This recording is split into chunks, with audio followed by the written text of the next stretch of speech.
8.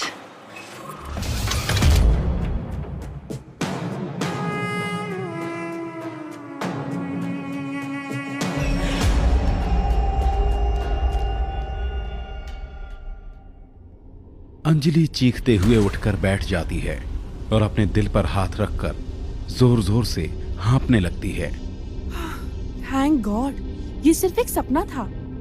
अंजलि के कमरे का दरवाजा खुलता है और निखिल वहां आ जाता है और अंजलि के पास उसके बेड पर बैठ जाता है। क्या हुआ अंजलि, तुम इतनी घबराई हुई क्यों लग रही हो? तुम्हारी चीख सुनकर मैं तो डर ही गया था। क्या तुमने कोई बुरा सपना देखा?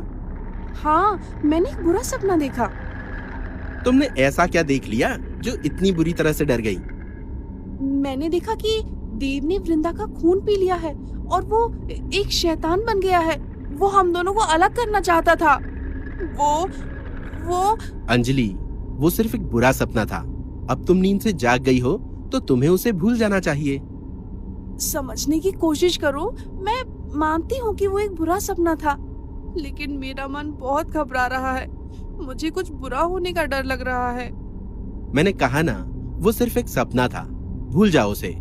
देव हमारा बहुत अच्छा दोस्त है और उसने तो हमारे रिश्ते को भी एक्सेप्ट कर लिया है। फिर वो हमें अलग करने के बारे में कभी नहीं सोचेगा। ये कहकर निखिल अंजलि को अपनी बाहों में भर लेता है, लेकिन तभी उन दोनों को दरवाजे के पास किसी की आहट सुनाई देती है। दोनों देखते हैं कि वहां पर देव खड़ा है। क्या हुआ अंजलि, तुम इतनी जोर से चीखी क्यों? कुछ नहीं, इसने बस एक बुरा सपना देख लिया। इसने देखा कि तुम बदल गए हो और हमें एक दूसरे से अलग करना चाहते हो। अच्छा, और तुम्हें लगा कि मैं सच में ऐसा करना चाहता हूँ? क्या तुम मुझे इतना बुरा इंसान समझती हो?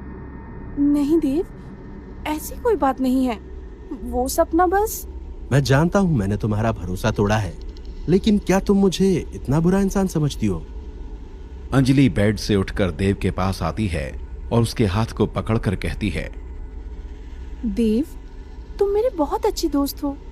मैं कभी सपने में भी नहीं सोच सकती कि तुम हमारे साथ ऐसा कुछ करना चाहोगे। मुझे खुशी है कि आज भी तुम मुझे समझ सकती हो। ये कहकर देव एक नजर निखिल को देखता है और वहां से चला जाता है। निखिल और अंजलि बस देव को देखते रह जाते हैं। कमरे से बाहर निकलकर देव का चेहरा सख्त हो जाता है और उसकी आंखें गुस्से से लाल हो जाती हैं। कितनी अजीब बात है, तुमने अपने सपने में अपनी जिंदगी के सबसे भयानक सच को देख लिया। तुम बिल्कुल सही हो। मैं तुम दोनों को कभी एक नहीं होने दूंगा। क्या हुआ? अब तो देव से भी तुम्हारी बात हो गई है। अब क्यों तुम्हारे चेहरे पे 12 बजे हुए हैं? क्या आज तुम्हें देव का बर्ताव कुछ अजीब नहीं लगा? फिर से वही बात। मैंने कहा ना, देव हमारा बहुत अच्छा दोस्त है। वो हमारे साथ कुछ करना तो दूर, इसके बारे में सोच भी नहीं सकता। लेकिन वो। अब बहुत हो गया। अब तुम्हें स्ट्रेस लेना बिल्कुल अलाउड नहीं है। ये सुन के अंजलि मुस्कुरा देती है और आगे इस बारे में कोई बात नहीं करती। दूसरी तरफ एक अंधेरे कमरे में वृंदा और मंदाकिनी हवन कुंड के सामने बैठे मंत्र पढ़ रहे थे। यह सब तुमने कैसे किया? कैसे देव शैतान बन गया है? वक्त आने पर तुम्हें सब पता चल जाएगा। तुम मुझे अभी क्यों नहीं बता रही? ये सब तुमने कैसे और क्यों किया? बस बाबा की वजह से। बाबा की वजह से? हाँ, उस बाबा ने मुझे धोखा दिया। वो संजलि और उसके दोस्तों के साथ मिला हुआ था। वो मुझे खत्म करने की साजिश कर रहा था। ये तुम क्या कह रही हो? वो बाबा तो हमेशा से हमारे साथ था। वो कब से उस लड़की के साथ मिल गया? वो मैं नहीं जानती, लेकिन वो देव का इस्तेमाल करके मुझे खत्म करना चाहता था। लेकिन उस बेवकूफ को क्या पता कि अब देव पहले वाला देव नहीं रहा है। तो अब तुम क्या करने वाली हो? देव मेरा सबसे मजबूत मोहरा है। अब मैं उसका इस्तेमाल करूंगी। तुम जानती हो ना तुम क्या कर रही हो? बाबा बहुत ताकतवर है। क्या तुम इतनी आसानी से उसका सामना कर पाओगी? उसकी जरूरत ही नहीं पड़ेगी। क्या मतलब? बाबा और वो लड़की मेरे सामने तब आएंगे ना जब उन्हें देव से फुर्सत मिलेगी। अब उनका सामना उनके ही साथी से होगा। मैं भी देखती हूँ कि उनमें से कौन जिंदा बचता है। अगर देव ने उन सबको मार डाला तो मेरे सारे दुश्मन खत्म हो जाएंगे, और अगर उन्होंने देव को मार दिया तो मैं देवराज की आत्मा को हमेशा के लिए अपने वश में कर लूंगी। मैंने सोचा नहीं था कि ये इतनी हैवान हो सकती है। रात का वक्त था। सुनसान जंगल के बीच देव खड़ा था। उसके चेहरे पर मासूमियत की जगह हैवानियत नजर आ रही थी। उसकी आंखें बिल्कुल लाल हो चुकी थीं। देव के सामने जमीन पर एक आदमी पड़ा था जो अपनी जान की भीख मांग रहा था। कौन हो तुम और मुझे यहाँ क्यों लेकर आए हो? क्या तुम्हें किसी ने बताया नहीं है रात को बाहर नहीं घूमना चाहिए? ऐसी गलतियां मौत की वजह बन सकती है। तुम्हारे कहने का क्या मतलब है? वो तुम अभी समझ जाओगे। देव धीरे धीरे उस आदमी की तरफ बढ़ रहा था। जैसे जैसे देव आगे बढ़ रहा था उसकी आंखें और लाल होती जा रही थीं और उसके नाखून बड़े होते जा रहे थे। ये देखकर वो आदमी बुरी तरह से डर जाता है और जमीन पर घसीटते हुए पीछे जाने लगता है। मुझे मत मारो, जाने दो मुझे। अगर जाने ही देना होता तो तुझे यहाँ लेकर क्यों आता? मरना तो तुझे पड़ेगा ही। नहीं नहीं, मैंने तुम्हारा क्या बिगाड़ा है? क्यों मारना चाहते हो मुझे? तुमने मेरा कुछ नहीं बिगाड़ा है। तुम्हारी गलती बस इतनी है कि मेरे शिकार के वक्त तुम बाहर घूम रहे थे और तुम पर मेरी नजर पड़ गई। छोड़ दो मुझे, मैं वादा करता हूँ कभी घर से बाहर नहीं निकलूंगा। बहुत देर हो चुकी है, अब तुम कभी अपने घर नहीं जा पाओगे। मेरी बात समझने। वो आदमी इतना ही कह पाया था, तभी देव गुस्से में उस पर टूट पड़ता है और अपने नाखून उसकी गर्दन पर घुसा देता है। इसके साथ उस आदमी की चीख पूरे जंगल में गूंजने लगती है। बहुत बढ़िया, तुमने अपना पहला शिकार बहुत अच्छे से किया। तुम यहाँ क्या कर रही हो? बस देखने आई हूँ कि तुम अपना पहला शिकार कैसे करते हो। लेकिन मैंने तुम्हें देखा नहीं। वृंदा देव के करीब जाती है और उसके चेहरे पर अपनी उंगली फेरने लगती है। तुम अभी जानते नहीं कि वृंदा क्या चीज है। वक्त के साथ तुम्हें काफी कुछ पता चल जाएगा। तुम्हारे कहने का मतलब क्या है? एक बात आज तक तुम में नहीं बदली, तुम सवाल बहुत करते हो। ये कहकर वृंदा देव के सीने से लग जाती है। देव कंफ्यूज होकर कुछ सोचने लगता है। दूसरी तरफ अंजलि परेशान होकर अपने कमरे में घूम रही थी। तभी निखिल वहां आ जाता है। क्या हुआ? तुम फिर से परेशान क्यों लग रही हो? निखिल, पता नहीं क्यों मुझे देव की बहुत फिक्र हो रही है। मुझे लग रहा है जैसे उसके साथ कुछ गलत हो रहा है। अब तुम बेवजह परेशान हो रही हो। मैं मानता हूँ कि देव हमारा बहुत अच्छा दोस्त है, लेकिन अब तुम्हें हमारे बारे में भी सोचना चाहिए। अभी अभी हमारा रिश्ता शुरू हुआ है और तुम ऐसे परेशान हो रही हो। तुम्हें अब मुझ पर भी ध्यान देना चाहिए। याद है ना, देव ने भी यही कहा था। मैं समझ रही हूँ, लेकिन तुम मेरी बात समझने की कोशिश क्यों नहीं कर रही? मेरा दिल कभी गलत नहीं कहता। देव जरूर किसी बड़ी मुसीबत में है। ठीक है, अगर तुम्हें ऐसा लगता है तो मैं देव से बात करूंगा। वो मेरा बेस्ट फ्रेंड है। अगर उसके साथ कुछ भी गड़बड़ हुई तो मुझे पता चल ही जाएगा। ठीक है, तुम मुझसे बात करके देखो। अंजलि अभी भी परेशान लग रही थी। निखिल उसे देखकर हल्का सा मुस्कुराता है और उसके करीब जाने लगता है। ये तुम क्या कर रहे हो? तुम्हें क्या लगता है? निखिल अंजलि की कमर पकड़कर उसे अपने करीब कर लेता है और उसके चेहरे को बड़े प्यार से देखते हुए उसकी होठों की तरफ बढ़ने लगता है, लेकिन अंजलि निखिल से दूर हो जाती है। मुझे अभी कुछ ठीक नहीं लग रहा है। ये कहकर अंजलि वहां से चली जाती है, जिससे निखिल के चेहरे की वो मुस्कान भी गायब हो जाती है। वो दोनों नहीं जानते थे कि उनके साथ उस कमरे में मंदाकिनी भी थी। ये सब क्या हो रहा है? कुछ तो है जो मैं देख नहीं पा रही हूँ।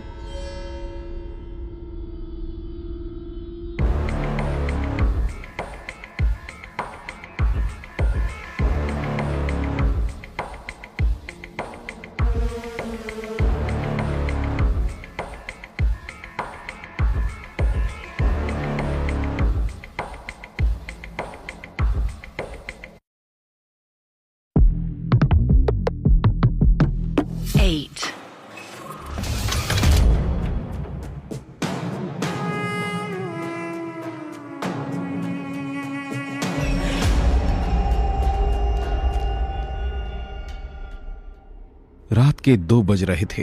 अंजलि गहरी नींद में सो रही थी। कमरे में अंधेरा था। उसके बेड के ठीक सामने देव खड़ा उसे गुस्से में देख रहा था। देव के हाथ में एक तकिया था, जिसे लेकर वो अंजलि की तरफ बढ़ रहा था। उसे पीछे से वृंदा की आवाज सुनाई देती है। मार दो इसे, जैसे कुछ देर पहले तुमने उस आदमी को मारा था। हाँ, आज इसे मैं जिंदा नहीं छोड़ूंगा। इसने मुझे धोखा दिया है। मुझसे प्यार का वादा करके उस निखिल के पास चली गई। मैं इन दोनों को मार दूंगा। नहीं, अभी निखिल को मारने का वक्त नहीं आया है। फिलहाल तुम्हें इस लड़की को खत्म करना होगा। यही है जो बार बार हम दोनों के बीच आ जाती है।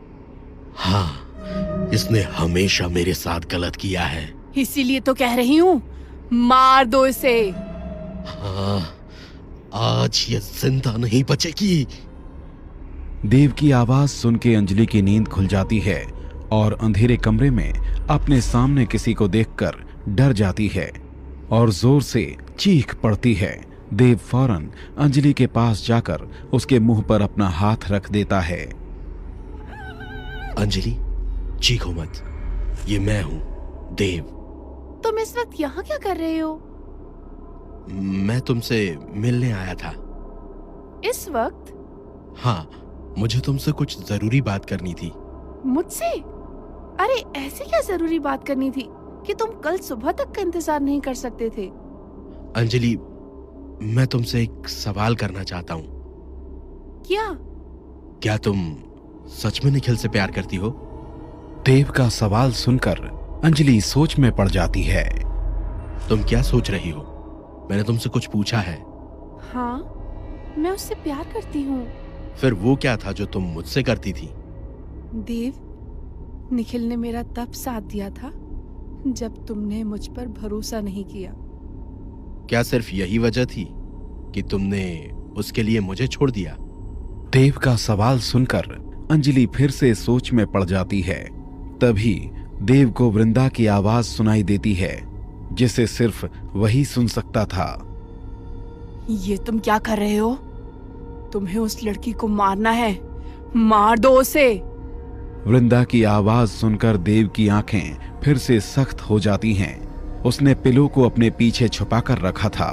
जैसे ही वो उस पिलो से अंजलि का मुंह दबाने वाला था, निखिल वहां आ जाता है। अंजलि, तुम? देव, इस वक्त तू यहाँ क्या कर रहा है? मैं अंजलि से बात करने के लिए आया था। देव, तुझे समझ आ रहा है ना कि तू क्या कह रहा है?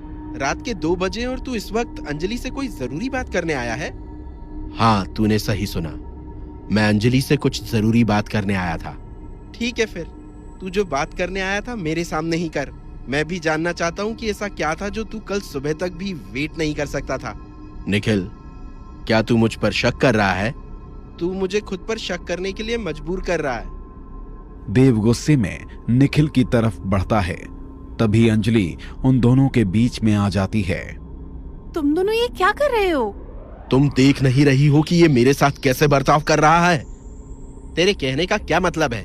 गलत वक्त पर तू मेरी गर्लफ्रेंड के रूम में आया है और मेरे बिहेवियर पर सवाल उठा रहा है। तेरी गर्लफ्रेंड? शायद तू भूल रहा है अंजलि मेरी गर्लफ्रेंड थी। तुझे शर्म भी नहीं आई अपने बेस्ट फ्रेंड की गर्लफ्रेंड पर नजर डालते हुए? ऐसा इसलिए हुआ क्योंकि तूने अंजलि को बीच रास्ते में छोड़ दिया था। तो इसका मतलब तू मौके का फायदा उठा लेगा। ये कहते हुए देव की आंखें लाल होने लगती हैं और धीरे धीरे उसके नाखून भी बड़े होने लगते हैं। निखिल और अंजलि का ध्यान देव की आंखों की तरफ नहीं जाता। देव निखिल पर हमला करने ही वाला होता है, लेकिन तभी उसे वृंदा की आवाज सुनाई दे जाती है। रुक जाओ, मैंने तुमसे कहा था ना, अभी निखिल को मारने का वक्त नहीं आया है। ये सुनकर देव अपने हाथ रोक लेता है। वो अपने मन में वृंदा से कहता है, आज मैं इन दोनों को मार डालूंगा, दोनों ने ही मुझे धोखा दिया है। नहीं, तुम अभी ऐसा कुछ नहीं करोगे। देव गुस्से में अपने हाथ पीछे करके वहां से चला जाता है। निखिल, तुम ठीक हो ना? नहीं, मैं बिल्कुल ठीक नहीं हूँ।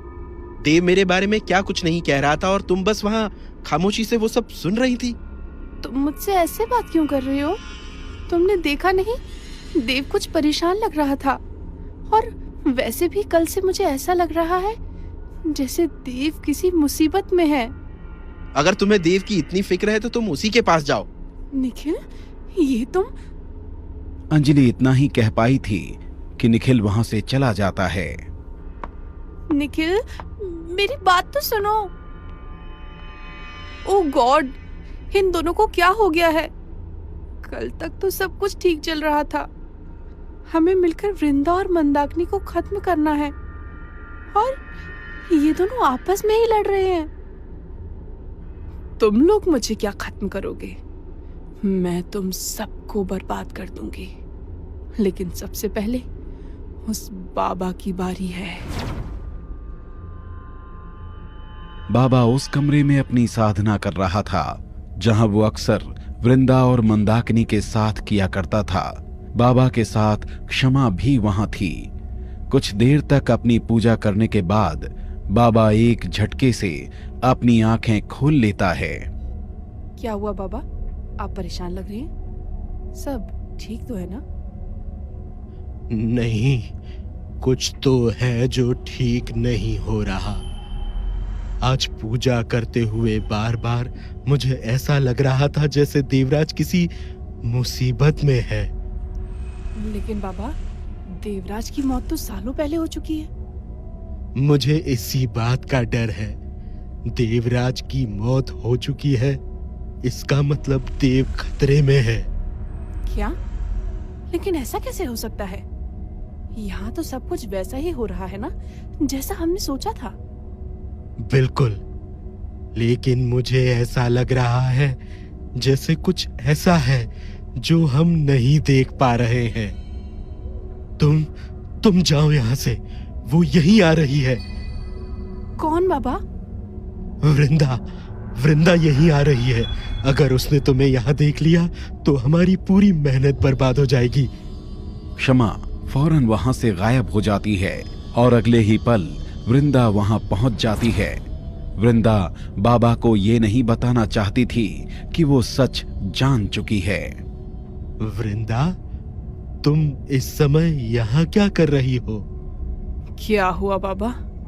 लगता है तुम मेरे यहाँ आने से खुश नहीं हो। ऐसी बात नहीं है, मैं बस चौंक गया था। वैसे मैं एक जरूरी काम से यहाँ आई हूँ। कैसा काम? मैंने सोचा है कि आज रात मैं अंजलि को खत्म कर दूंगी। क्या हुआ? तुम्हारे चेहरे का रंग क्यों उड़ गया? क्या तुम नहीं चाहते कि वो लड़की मर जाए? ऐसी बात नहीं है, मैं बस चौंक गया था। तुम तो देवराज को वापस लाना चाहती थी ना, फिर अचानक से ये सब क्यों?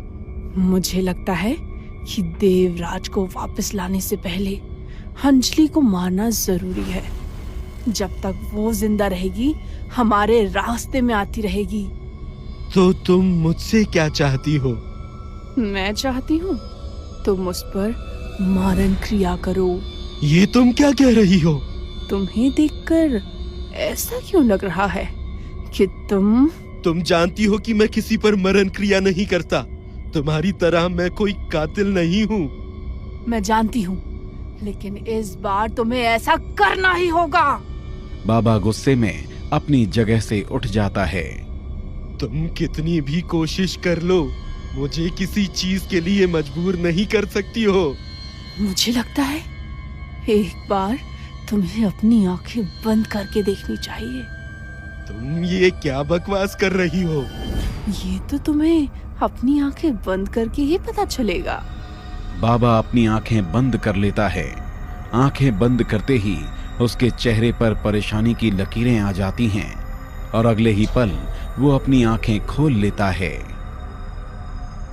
तुम मेरे साथ ऐसा नहीं कर सकती। मुझे बस एक सवाल का जवाब दो, तुम उस पर मरण क्रिया कर रहे हो या नहीं? ठीक है, मैं तैयार हूँ। तुझे तो तैयार होना ही था। तेरी कमजोरी जो मेरे हाथ लग गई है, तूने मुझे धोखा देने की कोशिश की ना। अब तू देख, मैं तेरे ही हाथों ये कहानी कैसे खत्म करवाती हूँ।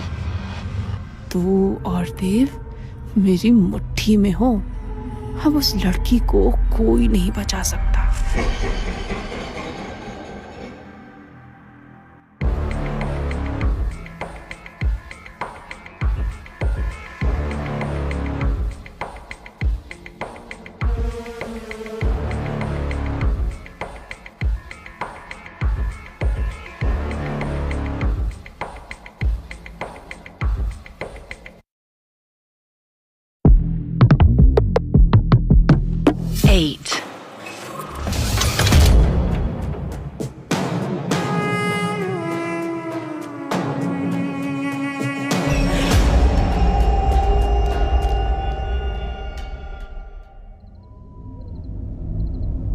रात का वक्त था।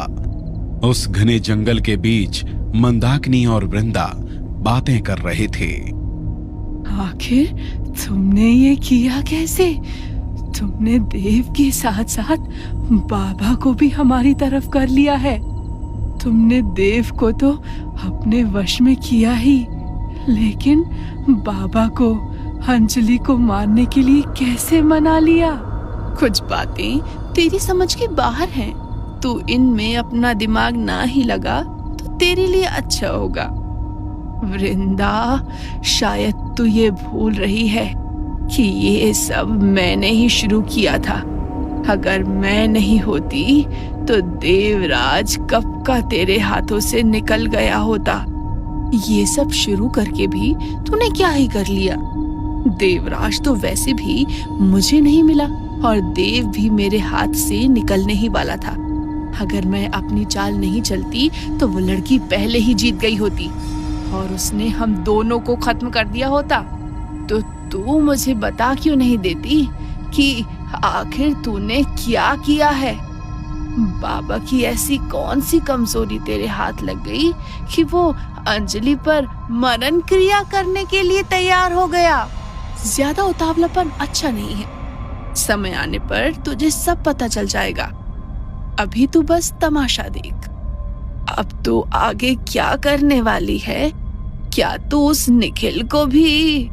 नहीं, उसका वक्त अभी नहीं आया है। मुझे समझ नहीं आ रहा कि तू उस लड़के को बार बार बचा क्यों रही है।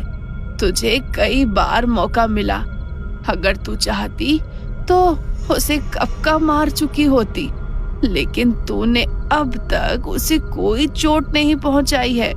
मैंने कहा ना, थोड़ा इंतजार कर, तुझे सब पता चल जाएगा। रात हो चुकी थी। अंजलि दबे पांव हवेली से बाहर निकल रही थी। वो दरवाजे से बाहर निकलने ही वाली होती है कि तभी कोई पीछे से उसका हाथ पकड़ लेता है।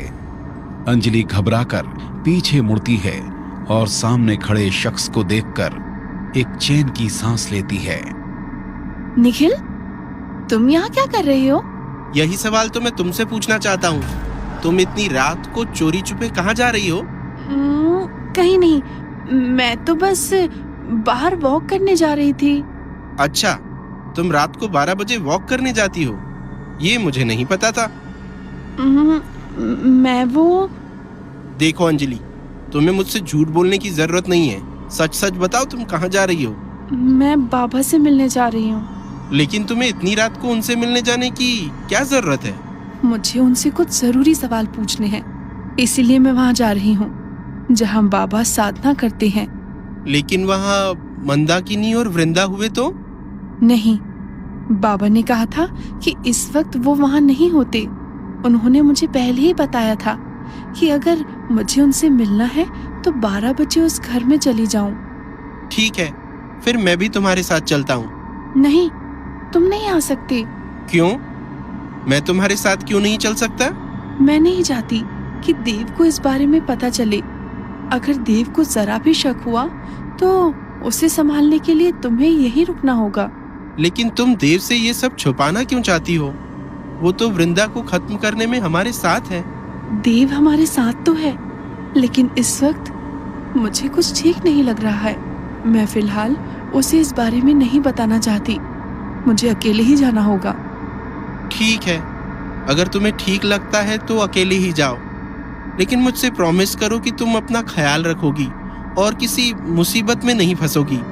ठीक है, मैं जल्दी वापस आ जाऊंगी। ओके। अंजलि और निखिल के वहां से जाने के कुछ देर बाद वृंदा वहां आ जाती है। बेवकूफ लड़की, ये नहीं जानती कि वो बाबा के पास नहीं बल्कि अपनी मौत के पास जा रही है। अंजलि उस घर के सामने पहुंचती है जहां वो बाबा से मिलने वाली थी। चारों तरफ घना अंधेरा था और पूरी तरह सन्नाटा छाया हुआ था। ये घर कितना भयानक है। जब भी इसे देखती हूँ तो उतना ही डर लगता है जितना पहली बार लगा था। अंजलि कुछ कदम आगे बढ़ाती है और उस घर के दरवाजे को खटखटाती है। बाबा, दरवाजा खोलिए, मैं अंजलि। अचानक अंजलि के पीछे हवा का एक तेज झोंका आता है और अंजलि पीछे मुड़ती है। अपने सामने का नजारा देखकर अंजलि के होश उड़ जाते हैं। अंजलि के सामने एक औरत खड़ी थी जिसने काली साड़ी पहनी हुई थी और उसके बाल बिखरे हुए थे। उसका चेहरा पूरी तरह नीला पड़ गया था और उसकी आंखें धंसी हुई थीं। वो औरत अंजलि को बड़ी ही डरावनी मुस्कान के साथ देख रही थी। उसे देखकर अंजलि समझ जाती है कि उसके सामने एक भयानक आत्मा है। कौन हो तुम? तेरी मौत। अंजलि फिर से दरवाजे की तरफ मुड़ती है और दरवाजे को जोर जोर से पीटती है। बाबा, दरवाजा खोलिए, यहाँ। इसका कोई फायदा नहीं, तुझे बचाने कोई नहीं आएगा। कौन हो तुम और मुझे क्यों मारना चाहती हो? मैं नहीं, तुझे वही आदमी मारना चाहता है जिससे तू यहाँ मिलने आई है। नहीं, ये झूठ है। बाबा मुझे क्यों मारना चाहेंगे? ये मुझे नहीं पता। मैं बस इतना जानती हूँ कि उसने ही मुझे यहाँ तुझको मारने के लिए भेजा है। अंजलि दरवाजे के पास से हटती है और तेजी से भागने लगती है, लेकिन अगले ही पल वो औरत अंजलि के सामने आकर खड़ी हो जाती है। अंजलि उस औरत को इतने पास देखकर और भी बुरी तरह से डर जाती है और लड़खड़ाकर जमीन पर गिर जाती है। वो औरत अंजलि की तरफ अपना हाथ बढ़ाती है। अंजलि को ऐसा लगता है जैसे कोई उसका गला दबा रहा है। छोड़ दो मुझे, अब इन बातों का कोई फायदा नहीं। मौत है। प्लीज मुझे छोड़ दो। मैंने तुम्हारा क्या बिगाड़ा है? अभी मेरा जिंदा रहना बहुत जरूरी है। तभी पीछे से आवाज आती है, अंजलि तुम्हें कुछ नहीं होगा। वो औरत पीछे देखती है जहां से आवाज आई थी। अंजलि जैसे ही आवाज की तरफ देखती है वो हैरान रह जाती है। वहां क्षमा और भास्कर खड़े थे और दोनों गुस्से से उस औरत को देख रहे थे। मेरे रास्ते में मत आओ, वरना इस लड़की के साथ साथ तुम दोनों को भी मरना होगा। तुम हमें क्या मारोगी? हम तो सालों पहले ही मर चुके हैं। मौत से भी बदतर कुछ चीजें होती हैं, इसलिए मेरी बात मानो और यहाँ से चले जाओ। हमारे होते हुए तुम अंजलि का कुछ भी नहीं बिगाड़ पाओगी। ये तो थोड़ी देर में पता चल ही जाएगा। इस लड़की की मौत तो आज तय है, लेकिन लगता है उससे पहले मुझे तुम दोनों को ठिकाने लगाना होगा। ये कहकर वो औरत क्षमा और भास्कर की तरफ अपना हाथ बढ़ाती है। औरत के ऐसा करते ही क्षमा और भास्कर चीख पड़ते हैं। कौन हो तुम और हमारे साथ ऐसा कैसे कर सकती हो? मैं कौन हूँ इसका तुमसे कोई मतलब नहीं है। बस इतना समझ लो, मुझे इस लड़की को मारने के लिए भेजा गया है। किसने भेजा है तुम्हें? वैसे तो मुझे ये बताने की कोई जरूरत नहीं है, लेकिन आज तुम्हारी आखिरी ख्वाहिश भी पूरी कर देती हूँ। बाबा ने इस लड़की पर मरण क्रिया किया है और इस काम के लिए मुझे चुना है। तुम झूठ बोल रही हो, बाबा कभी ऐसा नहीं कर सकते। समझ नहीं आता, तुम लोगों को भूला कहना चाहिए या बेवकूफ। देखो, तुम्हें जो भी करना है मेरे साथ करो, इन दोनों को जाने दो। अंजलि, ये तुम क्या कह रही हो? हम तो पहले ही मर चुके हैं, लेकिन ये औरत तुम्हें भी मार देगी। इस गलतफहमी में मत रहना कि तुम दोनों मर चुके हो, इसलिए मैं तुम लोगों का कुछ बिगाड़ नहीं सकती। मैं तुम्हारी आत्मा को कैद करके अपना गुलाम बना दूंगी और तुम दोनों इस दुनिया में अपना वक्त खत्म होने तक मेरे इशारों पर नाचोगे। क्या? मैंने कहा ना, इनको छोड़ दो। ना ये तुम्हारा शिकार है और ना इन्होंने तुम्हारा कुछ बिगाड़ा है। ठीक है, वैसे भी मुझे इनमें कोई दिलचस्पी नहीं है। मुझे तो बस बाबा का दिया हुआ काम पूरा करना है। औरत अपनी बात पूरी करते ही अपना हाथ क्षमा और भास्कर की तरफ से हटा देती है। वो औरत हवा की रफ्तार से अंजलि के पास जाती है और उसका गला पकड़कर उसे हवा में उठा लेती है।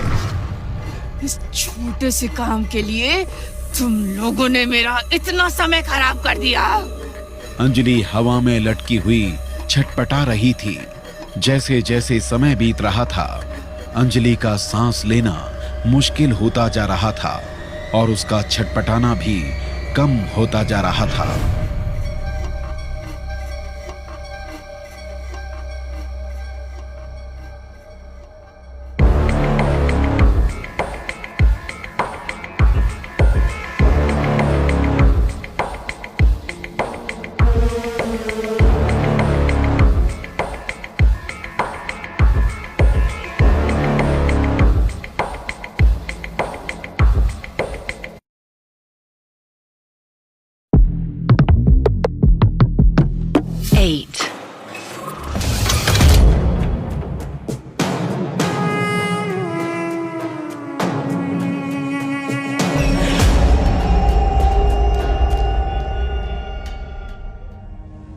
अंजलि उस आत्मा की पकड़ में छटपटा रही थी। भास्कर और क्षमा भी उसकी हालत देखकर घबरा गए थे, लेकिन वो चाह कर भी कुछ नहीं कर पा रहे थे। ओह गॉड, प्लीज हेल्प मी। अगर मुझे कुछ हो गया तो मैं देव को इस मुसीबत से नहीं बचा पाऊंगी। उसके लिए मेरा जिंदा रहना जरूरी है। तू अपने भगवान को याद कर रही है? अच्छा है, अपनी मन की तसल्ली के लिए वो भी कर ले, लेकिन आज तुझे मुझसे कोई नहीं बचा सकता। अगर वो मुझे बचाना चाहेंगे तो तुम्हारे जैसे 1000 भी मेरा कुछ नहीं बिगाड़ सकते। ठीक है, फिर मैं भी देखती हूँ कि तेरा ये भगवान तुझे कैसे बचाता है। क्षमा, हमें कुछ करना होगा, वरना ये आत्मा अंजलि को मार डालेगी। तुम ठीक कह रहे हो, लेकिन हम क्या करें? उसने हमें यहीं बांध दिया है, हम अपनी जगह से हिल भी नहीं पा रहे हैं। ये आत्मा इतनी ताकतवर है कि हम इसके सामने एक पल भी टिक नहीं पा रहे हैं। समझ नहीं आ रहा है कि क्या करें। ऐसे तो हम अंजलि को नहीं बचा पाएंगे। मेरे पास एक तरीका है जिससे शायद हम अंजलि को बचा पाएं। कैसा तरीका? हम दोनों अलग अलग उसका सामना नहीं कर सकते, लेकिन मिलकर तो उसे हरा सकते हैं ना? अरे हाँ, हम ये कोशिश जरूर कर सकते हैं। अपना हाथ मुझे दो, जल्दी। ठीक है। भास्कर और क्षमा एक दूसरे का हाथ पकड़कर अपनी आंखें बंद कर लेते हैं और कोई मंत्र पढ़ने लगते हैं। जैसे जैसे भास्कर और क्षमा अपना मंत्र पढ़ रहे थे, उस औरत की पकड़ अंजलि की गर्दन से छूट रही थी। तभी अंजलि उससे छूट जाती है और वहां से भागने लगती है। तुम दोनों को मैं नहीं छोड़ूंगी। मैंने तुमसे कहा था ना कि मेरे रास्ते में मत आना। तुम्हारी वजह से वो लड़की मेरे हाथों से बच गई। मैंने कहा था ना, हमारे होते हुए तुम अंजलि का कुछ नहीं बिगाड़ पाओगी। लेकिन मैं तुम लोगों का क्या बिगाड़ती हूँ, वो तुम लोग अभी देखोगे। जब तक हम दोनों साथ हैं, तुम हमें कुछ नहीं कर सकती। ठीक है, तो ये भी आज देख लो कि मैं क्या कर सकती हूँ। ये तुम क्या कर रही हो? मुझे इतना दर्द क्यों हो रहा है? ये नहीं हो सकता, मैं तो मर चुकी हूँ। फिर भी ये हमें कैद करने की कोशिश कर रही है। हमें अपनी पूरी ताकत लगाकर यहाँ से निकलना होगा। क्या हम इसकी पकड़ से छूट पाएंगे? हमें कोशिश करनी होगी। क्षमा और भास्कर फिर से एक दूसरे के हाथ पकड़कर एक मंत्र पढ़ने लगते हैं और अगले ही पल वहां से गायब हो जाते हैं। उन दोनों के भाग जाने पर वो आत्मा गुस्से में चीखने लगती है। इधर अंजलि उस आत्मा से भाग रही थी, तभी वो किसी से टकरा के नीचे गिर जाती है। अंजलि सामने खड़े शख्स को देखकर हैरान रह जाती है। देव, तुम यहाँ? ये सवाल मैं भी तुमसे पूछ सकता हूँ। तुम यहाँ क्या कर रही हो और किससे भाग रही हो? वो आत्मा, वो मेरे पीछे है। तुम भी यहाँ से चलो, वरना वो हम दोनों को मार देगी। ये तुम क्या कह रही हो? अगर तुम मुझे सच नहीं बताना चाहती तो कोई बात नहीं, लेकिन झूठ तो मत कहो। देव, मेरी बात समझने की कोशिश करो। मैं सच कह रही हूँ। मैं यहाँ बाबा से मिलने आई थी, लेकिन बाबा वहाँ नहीं थे और उस आत्मा ने मुझ पर हमला कर दिया। वो मुझे मारना चाहती है। चलो यहाँ से, यहाँ हम दोनों की जान को खतरा है। हम दोनों की नहीं, सिर्फ तुम्हारी। क्या मतलब? मतलब तुम्हें अभी समझ आ जाएगा। देव धीरे धीरे अंजलि की तरफ बढ़ता है। आगे बढ़ते हुए उसकी आंखें लाल होती जा रही थी और उसके नाखून बड़े होते जा रहे थे। अंधेरा होने की वजह से अंजलि ये सब नहीं देख पा रही थी। तभी वहां उसी आत्मा की आवाज गूंज पड़ती है। तो तू यहाँ तक आ गई? तुझे क्या लगा था कि तू मुझसे बच गई थी? तुझ पर मरण क्रिया की गई है। तू कितनी भी दूर चली जा, मुझसे बच नहीं सकती। देव, ये वही है जिसके बारे में मैंने तुम्हें बताया था। चलो यहाँ से, वरना ये हम दोनों को मार देगी। तुम्हारी हिम्मत कैसे हुई कि तुमने अंजलि को मारने की कोशिश की? तभी देव के कानों में वृंदा की आवाज आती है, जो सिर्फ उसे ही सुनाई दे रही थी। देव, ये तुम क्या कर रहे हो? मैंने तुम्हें इस लड़की को मारने के लिए कहा था। तुम खुद तो उसे मार नहीं पाए और इस आत्मा को भी रोक रहे हो। तुम क्यों उस लड़की को बचाना चाहते हो जिसने तुम्हें धोखा दिया है? क्या तुम भूल गए कि उसने तुम्हें छोड़कर तुम्हारे उस दोस्त को चुना है? अपनी बकवास बंद करो। मैं इसे नहीं बचाना चाहता। फिर मार दो इसे, और अगर ऐसा नहीं कर सकते तो इसे वहीं छोड़कर चले जाओ। ये काम उस औरत की आत्मा कर देगी। नहीं, मैं अंजलि को छोड़कर नहीं जा सकता। मैं उसे कुछ नहीं होने दूंगा। तुम पागल हो गए हो। आखिर क्यों उसे बचाना चाहते हो? क्या मैं उसे बचाना चाहता हूँ? लगता है देव पर मेरे वशीकरण का असर खत्म होता जा रहा है। शायद इसीलिए उसे इस लड़की की इतनी फिक्र हो रही है। देव यही सोच रहा था, तभी वो आत्मा अंजलि पर हमला करने उसकी तरफ जाने लगती है। इससे पहले वो आत्मा अंजलि तक पहुंच पाती, पेड़ की डाल से एक लॉकेट गिरकर अंजलि के गले में आ गया। इसके बाद जैसे ही आत्मा ने अंजलि को छुआ, उसे तेज झटका लगता है और वो दर्द से चीखते हुए वहां से गायब हो जाती है। अंजलि भागते हुए देव के पास जाती है। देव, तुम ठीक हो ना? ये कैसे हुआ? तुम्हें छूते ही उसके साथ क्या हुआ? पता नहीं, ये सब इतनी जल्दी में हुआ कि मुझे कुछ समझ नहीं आया। तुम्हारे गले में ये लॉकेट? अरे, ये मेरे पास कैसे आया? ये किसका लॉकेट है? मैं नहीं जानती। क्या इसी की वजह से वो आत्मा तुम्हें छू नहीं पाई और यहाँ से चली गई? हो सकता है, लेकिन मुझे समझ नहीं आ रहा कि ये मेरे गले में कैसे आ गया। देव, मार दो उसे। अंजलि, चलो यहाँ से। हाँ, चलते हैं। पता नहीं इस जंगल में और कितने खतरे हैं। इससे पहले कोई और प्रॉब्लम हो जाए, हमें घर चले जाना चाहिए। देव और अंजलि महल की तरफ बढ़ने लगते हैं। तभी देव को फिर से वृंदा की आवाज सुनाई देती है। देव, मेरी बात सुनो, मार दो उसे। ये क्या हो रहा है मुझे? ये वही वक्त है जिसका मैं कब से इंतजार कर रहा था। मैं तो अंजलि को मारना चाहता था ना, तो फिर आज मैं उसे मार क्यों नहीं पा रहा हूं? क्या चीज है जो मुझे बार बार रोक रही है? अंजलि ने मुझे धोखा दिया है, लेकिन आज मैं उसके सामने आकर कमजोर क्यों पड़ रहा हूं? देव और अंजलि चलते हुए महल आ जाते हैं।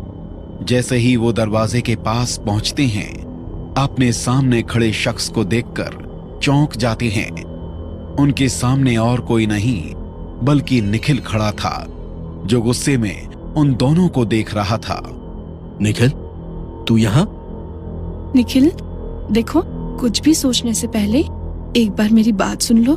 बस करो अब। कितना झूठ बोलोगे मुझसे? मुझे अपने साथ चलने नहीं दिया और देव के साथ जंगल से वापस आ रही हो। मैं इसका क्या मतलब समझूं? Nikhil, listen to me, I can explain everything, just calm down. नहीं, मुझे कुछ नहीं सुनना है। मुझे लगा कि तुम सच में मुझसे प्यार करती हो, लेकिन लगता है तुम अब तक देव को भुला नहीं पाई हो। क्यों देव? ये तुम दोनों के बीच का मैटर है।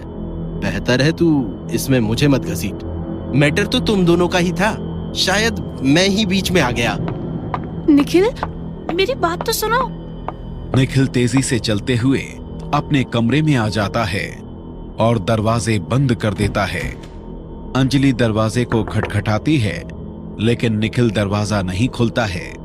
वो पीछे मुड़ता है और उसका चेहरा गुस्से से लाल हो जाता है। निखिल के सामने वृंदा खड़ी थी। मुझे लगता था कि तुम अपनी बात की पक्की होगी, लेकिन मुझे याद रखना चाहिए था कि तुम हमेशा से धोखेबाज हो। जिसने हर किसी को धोखा दिया, वो मेरे साथ क्या लॉयल रहेगी? मैंने तुम्हें कोई धोखा नहीं दिया। झूठ मत बोलो। हमारे बीच डील हुई थी। तुमने कहा था कि अंजलि मेरी हो जाएगी और तुम देव को अपने पास रखोगी। फिर हम दोनों एक दूसरे के रास्ते में कभी नहीं आएंगे। लेकिन आज जो हुआ वो क्या था? तुमने अंजलि को मारने की कोशिश भी कैसे की?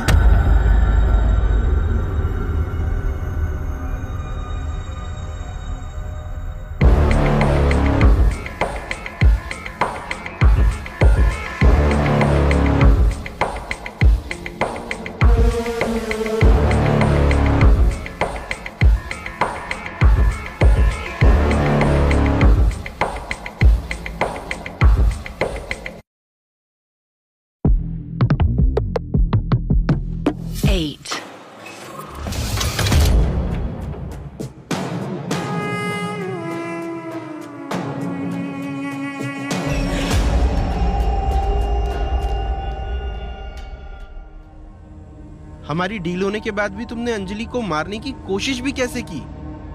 तुम शायद ये भूल रहे हो कि हमारे बीच क्या सौदा हुआ था।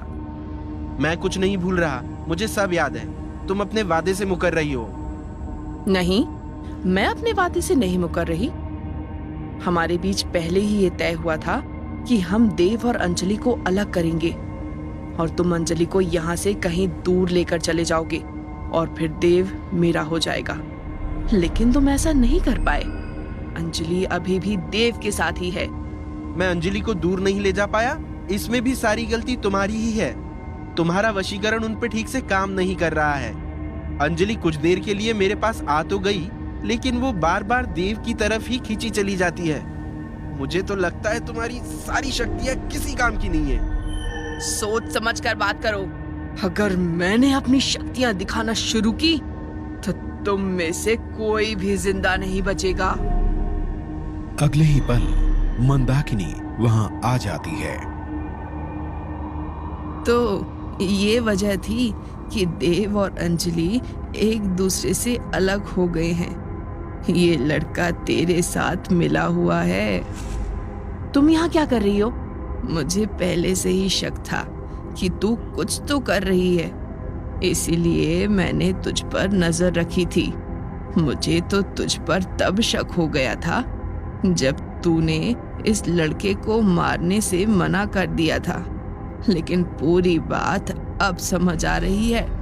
देव और अंजलि को अलग करने के लिए तूने इस लड़के की मदद ली। तो मैं करती भी क्या?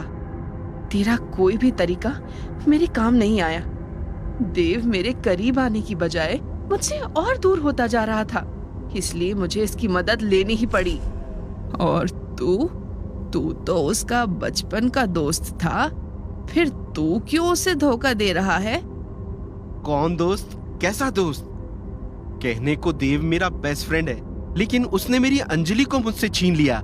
इतने सालों से मैं अंजलि को पसंद करता था, लेकिन जिस दिन मैं उसे प्रपोज करने वाला था, देव ने बाजी मार ली और अंजलि मुझसे दूर हो गई। मैं किसी भी कीमत पर अंजलि को पाना चाहता था, लेकिन मैं ये समझ गया था कि वो देव से प्यार करती है और देव को छोड़कर कभी मेरे पास नहीं आएगी। और फिर जब तुझे मौका मिला तो तूने अपनी चाल चल दी। हाँ, तुमने ठीक कहा। उनकी जिंदगी में सब कुछ ठीक चल रहा था, मैं तो बस हार मानने ही वाला था, लेकिन तभी देव को वो अजीब से सपने आने शुरू हो गए और हमारी जिंदगी में वृंदा आ गई। वृंदा का आना देव और अंजलि के लिए किसी डरावने सपने की तरह था, लेकिन मेरे लिए ऐसा नहीं था। वृंदा की वजह से मुझ में फिर से उम्मीद जागी कि अंजलि मेरी हो सकती है। शुरुआत में मैं भी देव को वृंदा से बचाना चाहता था, लेकिन कुछ दिन पहले वृंदा मेरे पास आई और मुझसे कहा कि अंजलि को पाने में वो मेरी मदद कर सकती है, और तब से मैं वृंदा के साथ हूँ। और मैंने अपना वादा पूरा भी किया है, लेकिन अंजलि आज तेरे साथ है। देव खुद उसके साथ आगे बढ़ना चाहता है, लेकिन अंजलि ने उससे मना करके तुम्हें चुना। लेकिन उसका क्या फायदा हुआ? वो सब बस कुछ ही पलों के लिए था। अंजलि अब फिर से देव की तरफ जाने लगी है। तुम्हारे वशीकरण का असर अब कम होता जा रहा है। मुझे तो लगता है जल्दी ही वो फिर से एक हो जाएंगे। ऐसा कुछ नहीं होगा। ऐसा होने लगा है। मंदाकिनी वृंदा और निखिल के बीच में आकर खड़ी हो जाती है। तुम दोनों लड़ना बंद करो। अगर तुम ऐसे ही आपस में लड़ते रहोगे तो अपना मकसद कैसे पूरा कर पाओगे? मंदाकिनी की बात सुनकर निखिल और वृंदा शांत हो जाते हैं और कुछ देर कोई कुछ नहीं कहता। तो अब आगे क्या करना है? मैं सबसे पहले ये जानना चाहती हूँ कि बाबा की मरण क्रिया ने काम कैसे नहीं किया। आखिर वो लड़की बची कैसे? तुम अंजलि को दोबारा मारने की कोशिश नहीं करोगी? अगर उसने मेरे रास्ते में आने की कोशिश की तो मैं उसे मारने से पहले एक पल भी नहीं सोचूंगी। तू जल्द से जल्द उसे देव से दूर ले जा। 2 दिन का वक्त है तेरे पास। अगर तू 2 दिन में अंजलि को यहाँ से दूर नहीं ले गया तो मैं उसे और तुझे दोनों को मार दूंगी। ये तू क्या कह रही है? अगर ये मेरे काम नहीं आ सकता तो इसे अपने साथ रखने का कोई फायदा नहीं। मैं देव को हासिल करके ही रहूंगी, चाहे इसके लिए मुझे कितने ही लोगों की जान क्यों ना लेनी पड़े। निखिल गुस्से से वृंदा को देखता है और फिर वहां से चला जाता है। क्या तू सच में इस लड़के को मार देगी? तुम बस देखती जाओ, अभी मैंने इसके मन में जो जहर भरा है वो कैसे असर करता है। दूसरी तरफ अंजलि अपने कमरे में इधर से उधर घूम रही थी। वो काफी बेचैन लग रही थी। अंजलि बार बार अपने गले के लॉकेट को देख रही थी। मुझे इतना अजीब क्यों लग रहा है? मैंने खुद ही देव को छोड़कर निखिल के पास जाने का फैसला लिया था। ऐसा लग रहा है जैसे कुछ तो गलत है। क्या मैंने ये फैसला कुछ ज्यादा ही जल्दबाजी में ले लिया? अंजलि यही सोच रही थी कि तभी भास्कर और क्षमा वहां आ जाते हैं। अंजलि, तुम ठीक तो हो ना? हम तुम्हारे लिए बहुत डर गए थे। हाँ, मैं ठीक हूँ। मेरी किस्मत अच्छी थी, इसीलिए वो आत्मा मेरा कुछ बिगाड़ नहीं पाई। नहीं अंजलि, बात इतनी सीधी नहीं है। वो आत्मा इतनी शक्तिशाली थी कि उसका तुम्हें छोड़कर जाना केवल किस्मत या इत्तेफाक नहीं हो सकता। वही तो मैं भी नहीं समझ पा रही हूँ। वो चाहती तो मुझे आसानी से मार सकती थी, फिर वो मुझे छोड़कर भाग क्यों गई? अंजलि, तुम्हारे गले में ये लॉकेट कैसा है?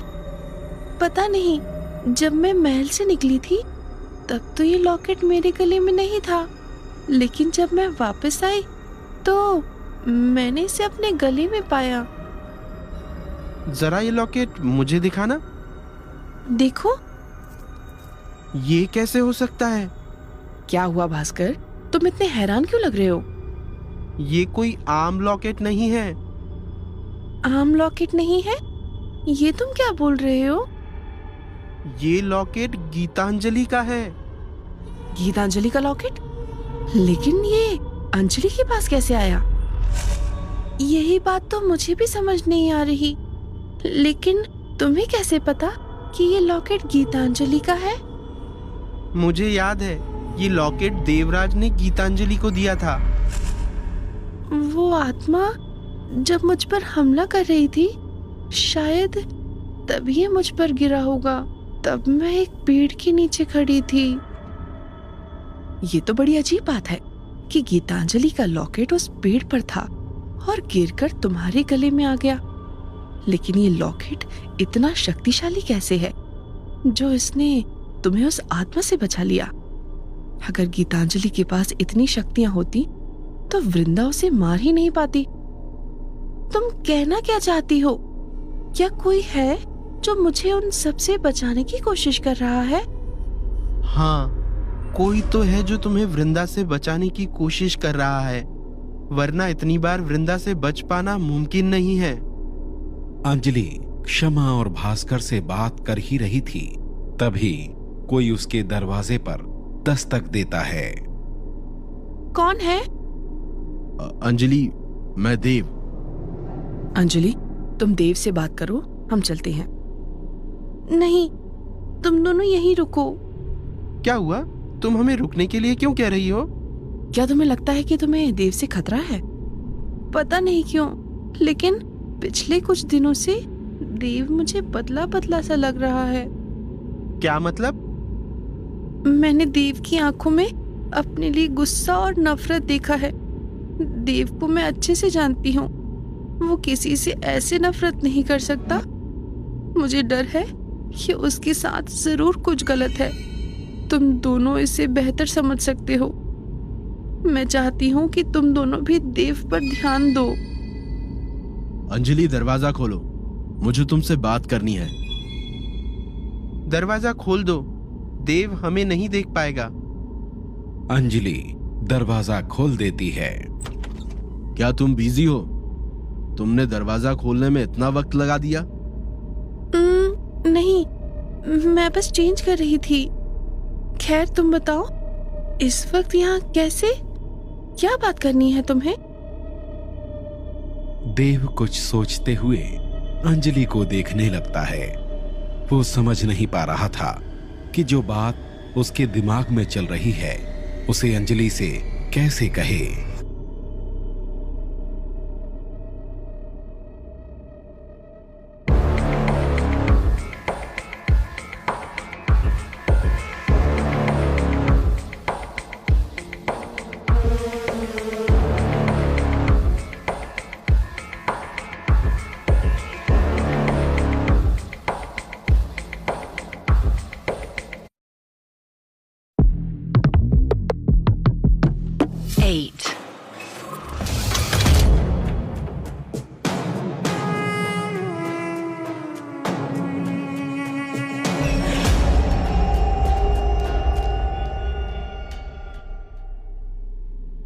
देव, तुम खामोश क्यों हो?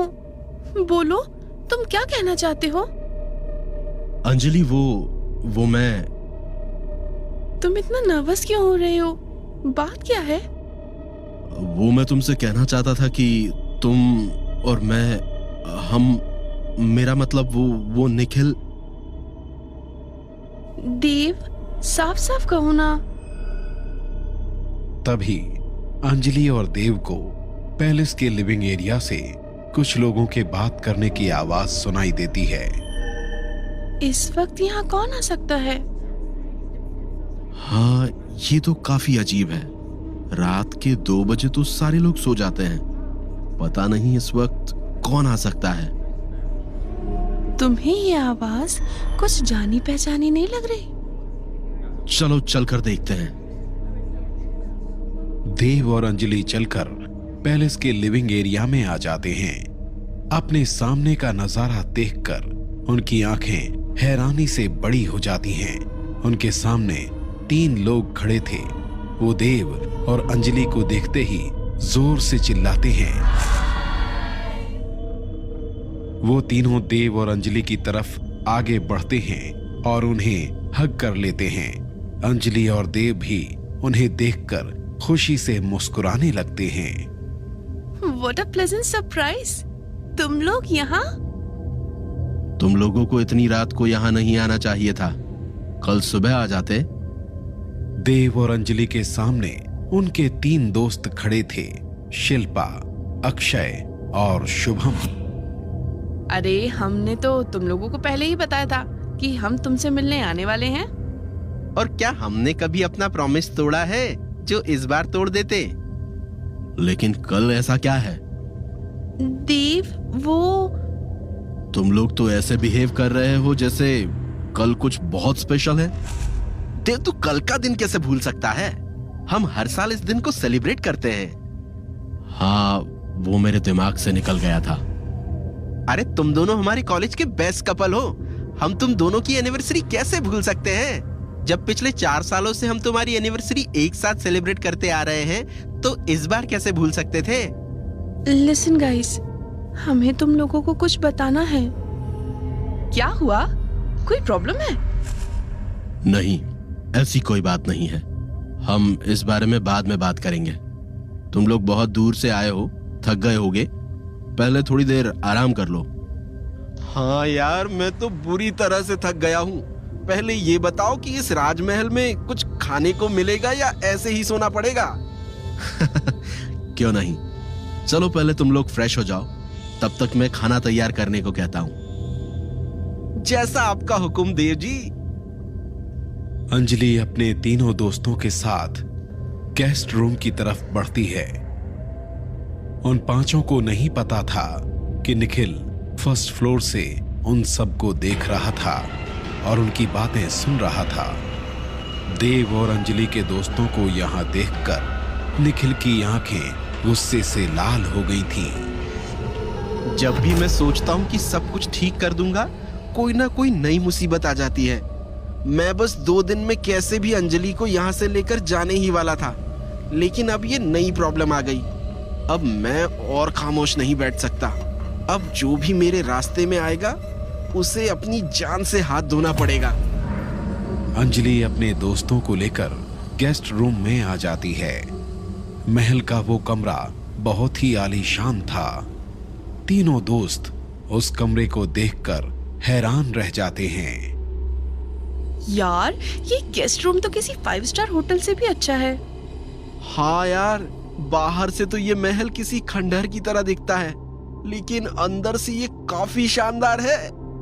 तुम लोग जल्दी फ्रेश हो जाओ, तब तक मैं खाना टेबल पर लगवाती हूँ। ठीक है। अंजलि गेस्ट रूम से बाहर निकलकर किचन की ओर चली जाती है। अंजलि के जाते ही शुभम अपने बैग से एक मोबाइल जैसा डिवाइस बाहर निकालता है और उसे कमरे के चारों तरफ घुमाकर देखने लगता है। यार, तुम उसे यहाँ भी ले आए? ये लड़का इस डिवाइस को कभी नहीं छोड़ता। यार, मैं तो ऐसे ही मौके की तलाश में था। ये एक एंशिएंट पैलेस है। अगर यहाँ मुझे किसी तरह की नेगेटिव एनर्जी मिल गई तब तो मजा ही आ जाएगा। भाई, तेरी ये मशीन किसी काम की नहीं है। तुझे क्या लगता है इससे तू भूत पकड़ सकता है? ऐसा मत बोल यार, तू नहीं जानता पैरानॉर्मल इन्वेस्टिगेटर इसी मशीन से नेगेटिव एनर्जी का पता लगाते हैं। ठीक है, फिर इस मशीन से तुझे कोई खूबसूरत भूतनी मिल जाए तो उसे मुझसे जरूर मिलवा देना। बकवास बंद कर। यार, तुम लोग फिर से लड़ना बंद करो। जल्दी से रेडी हो जाओ, मुझे बहुत भूख लगी है। हाँ यार, भूख तो मुझे भी काफी लग रही है। इधर अंजलि किचन में आ जाती है और देखती है कि देव सर्वेंट को इंस्ट्रक्शंस दे रहा था। अंजलि को देखकर देव उसके पास आ जाता है। अंजलि थोड़ी परेशान लग रही थी। मैं समझ सकता हूँ तुम्हारे दिमाग में भी क्या चल रहा है। हमें जल्दी ही इन लोगों को बताना होगा कि अब हम साथ नहीं हैं और तुम निखिल के साथ हो। यही बात तो मुझे भी परेशान कर रही है। पता नहीं ये लोग सच जानकर कैसे रिएक्ट करेंगे। कहीं ये सब मुझे गलत न समझे। तुम परेशान मत हो अंजलि, ऐसा कुछ नहीं होगा। ये हमारे दोस्त हैं। ये तुम्हारी सिचुएशन को जरूर समझेंगे। हमारे साथ होने से ये सब बहुत खुश थे। हम तो नेक्स्ट ईयर शादी भी करने वाले थे। पता नहीं ये सब जानकर ये कैसे रिएक्ट करेंगे। देव अपना हाथ अंजलि के कंधे पर रख देता है। अंजलि, तुम स्ट्रेस मत लो। फिलहाल हम उन्हें कुछ नहीं बताते। सही समय देखकर हम उन्हें सारी बात समझा देंगे। आई होप निखिल भी ये बात समझे और मान जाए। क्या हो रहा है यहाँ? अरे निखिल, हम बस तेरे ही पास आने वाले थे। लेकिन तुम दोनों को देखकर तो ऐसा नहीं लग रहा है। अरे मैं बस अंजलि को समझा रहा था। हाँ, और किसी को समझाते वक्त उसे छूना कितना जरूरी होता है ना? निखिल, तू फिर से गलत समझ रहा है। हाँ, हर बार मैं ही तो गलत समझता हूँ। शायद तुम दोनों जितना समझदार नहीं हूँ। क्यों अंजलि? निखिल, अभी बात थोड़ी सीरियस है। शिल्पा, शुभम और अक्षय यहाँ आ गए हैं और वो कल मेरी और देव की एनिवर्सरी मनाना चाहते हैं। तो तुम उन्हें बता दो कि अब तुम देव के साथ नहीं हो और तुम अब मेरे साथ हो। निखिल, ये इतना आसान नहीं है। ये कौन सा मुश्किल काम है? अगर तुम दोनों उन्हें ये नहीं बता सकते तो मैं बता देता हूँ। रुको निखिल। हाँ, तुम बताओगे तो उन्हें और भी अजीब लगेगा। मैं और अंजलि उन्हें आराम से सारी बात समझा देंगे। आई होप वो समझ जाएंगे। अपनी बात पूरी करके देव वहां से चला जाता है। देव के जाने के बाद अंजलि टेबल पर खाना लगवाने लग जाती है। दोनों के जाने के बाद निखिल गुस्से से अपनी मुट्ठी बांध देता है और अपने दांत पीसते हुए कहता है, बात अब हाथ से निकलती जा रही है। मुझे कुछ करना ही होगा। दूसरी तरफ उस खंडर में वृंदा, मंदाकिनी और बाबा बैठे आपस में बातें कर रहे थे। वृंदा काफी गुस्से में लग रही थी और बाबा परेशान लग रहे थे। बाबा, तुमने मुझे धोखा दिया है। मैंने तुम्हें अंजलि को मारने के लिए कहा था, लेकिन वो फिर से बच गई। यही तो मुझे भी समझ नहीं आ रहा कि वो बची कैसे। अंजलि को मारने के लिए मैंने मरण क्रिया का इस्तेमाल किया था और अपनी सबसे शक्तिशाली आत्मा को ये काम सौंपा था। वो आज तक कभी अपने काम में असफल नहीं रही है। पता नहीं वो अंजलि को कैसे नहीं मार पाई। मुझे पता है कि वो अंजलि को क्यों नहीं मार पाई, क्योंकि तुम उसे मारना नहीं चाहते थे। तुम सही कह रही हो, मैं अंजलि को नहीं मारना चाहता था, लेकिन फिर भी मैंने अपनी पूरी कोशिश की थी। तुम जानती हो, मेरी जो कमजोरी तुम्हारे पास है, उसके लिए मैं कुछ भी कर सकता हूँ। फिर वो बच कैसे गई? थोड़ी ही देर में इसका जवाब मिल जाएगा। तू अभी ही क्यों नहीं बता देता कि बात क्या है? मैंने कहा ना, थोड़ी देर रुको। कुछ सवालों के जवाब मैं अभी नहीं दे सकता। इस सवाल का जवाब सिर्फ वही दे सकती है। वृंदा, गीतांजलि और बाबा कुछ देर वहां खामोशी से बैठे रहते हैं। थोड़ी देर में वहां एक काला धुआं सा छा जाता है और देखते ही देखते वो काला धुआं उस औरत की आत्मा में बदल जाता है जो अंजलि को मारने गई थी। वो आत्मा वृंदा, मंदाकिनी और बाबा के बीच में आ जाती है और गुस्से में जोर से चिल्लाती है। उसकी चीख इतनी तेज थी कि उससे खंडहर की सारी दीवारें कांप जाती हैं।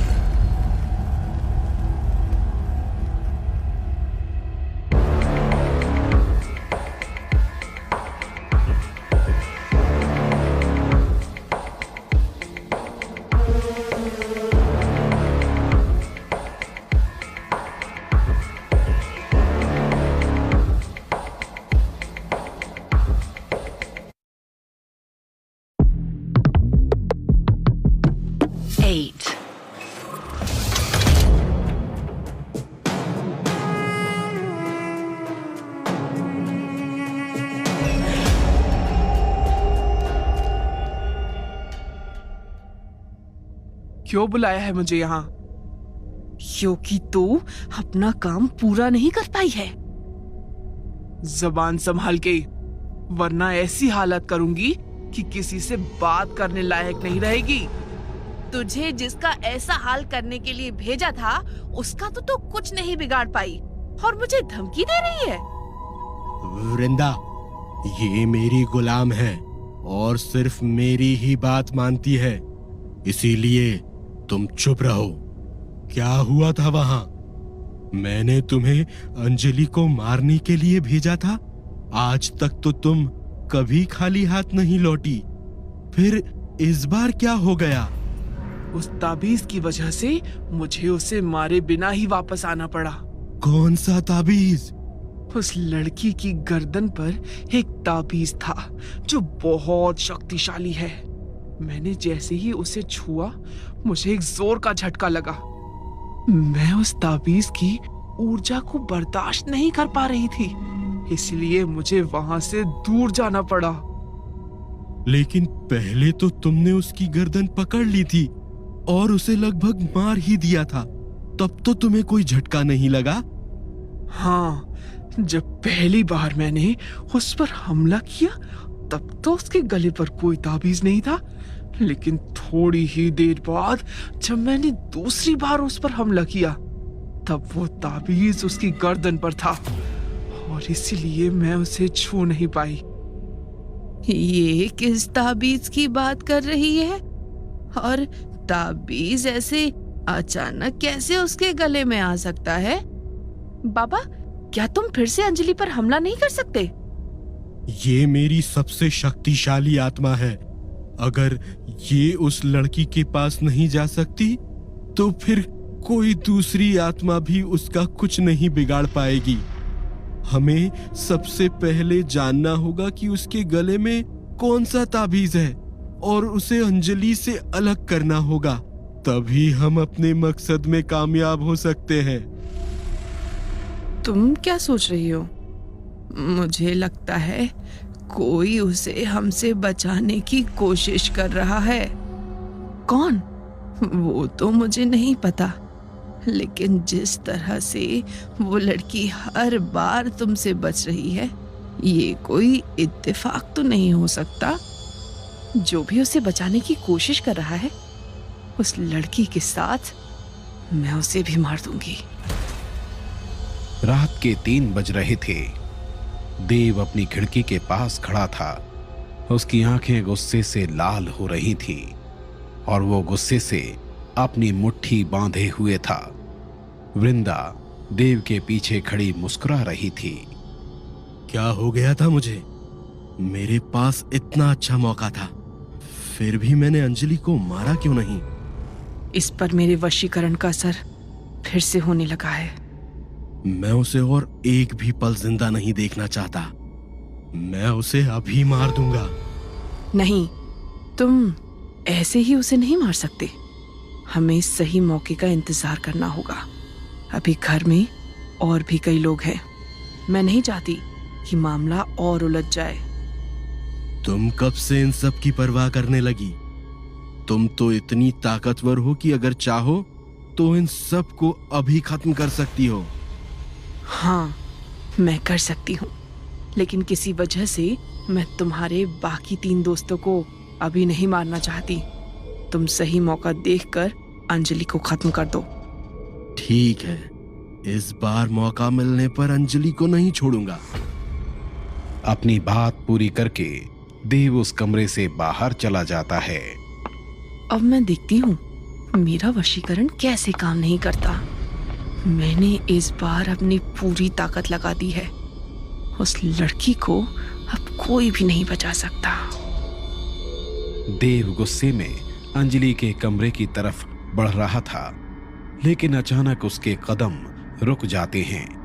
देव को अपने दोस्तों के हंसने की आवाज सुनाई देती है और वो उधर चला जाता है।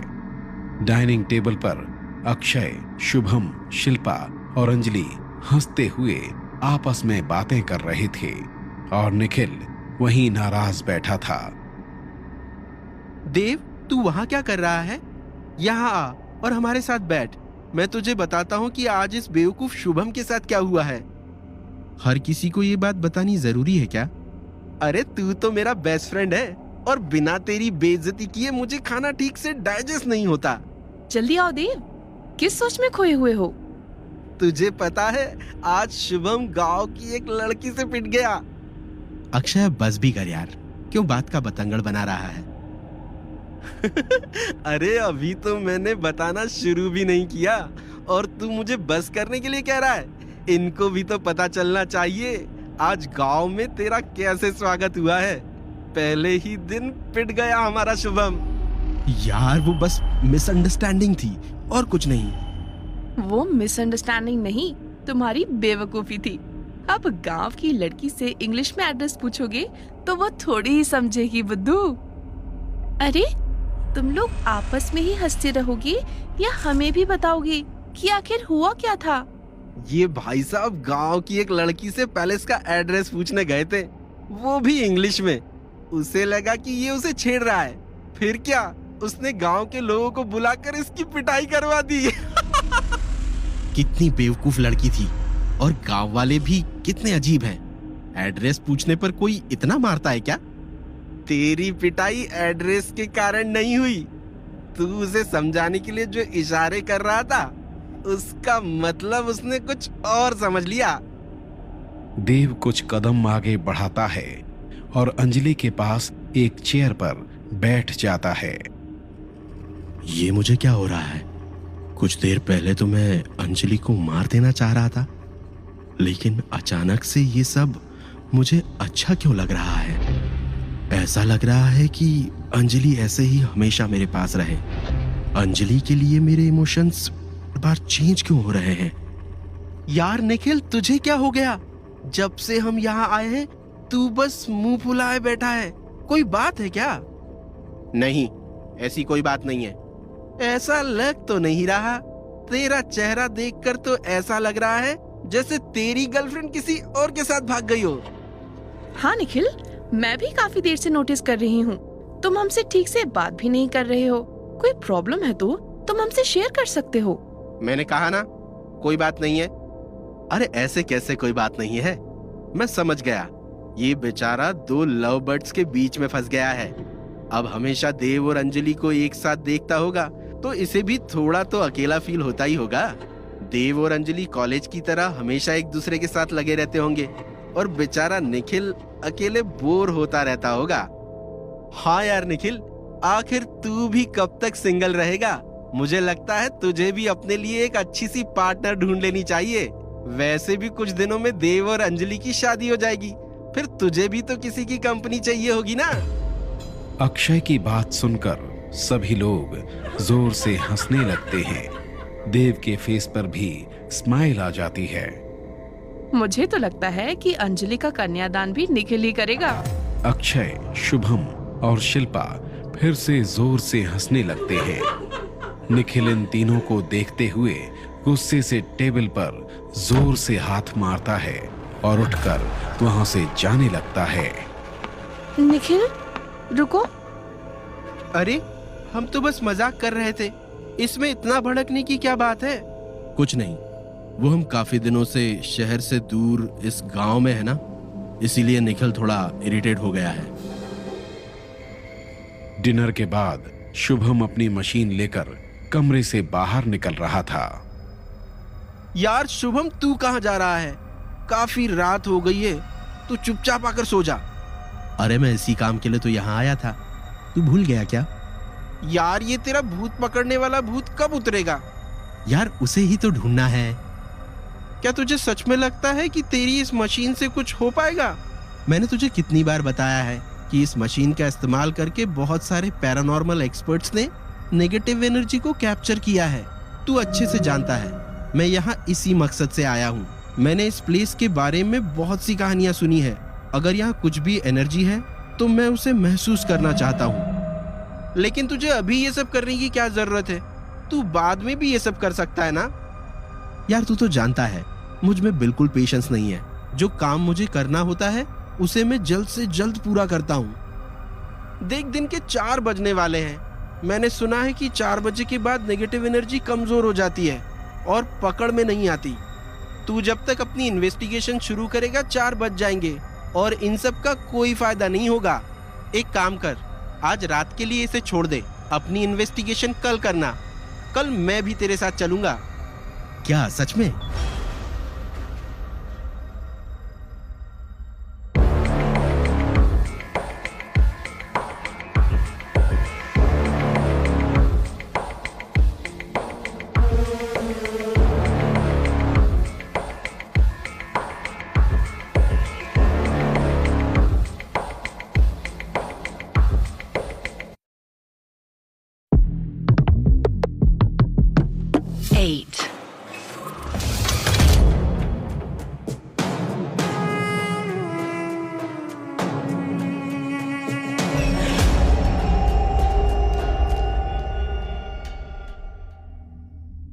हाँ, मैं भी ये देखना चाहता हूँ कि तेरी ये मशीन कैसे काम करती है। प्रॉमिस कर, तू बाद में पलटेगा नहीं। अरे हाँ, नहीं पलटूंगा। तुझे पता है मुझे भी एडवेंचर कितना पसंद है। अगर तेरी इस बेवकूफी में थोड़ी भी सच्चाई है, then I am with you. ठीक है, फिर ये प्रोग्राम हम कल के लिए पोस्टपोन करते हैं। हाँ भाई, अब सो जा यार, और मुझे भी सोने दे। अक्षय की बात मानकर शुभम वो डिवाइस बेड के पास एक टेबल पर रख देता है और सो जाता है। अक्षय और शुभम के सोने के थोड़ी ही देर बाद उस डिवाइस की रेड लाइट जलने लगती है। अगली सुबह शुभम और अक्षय तैयार होकर ब्रेकफास्ट के लिए निकल रहे थे। तभी शुभम की नजर उस मशीन पर पड़ती है और उसकी आंखें हैरानी से बड़ी हो जाती हैं।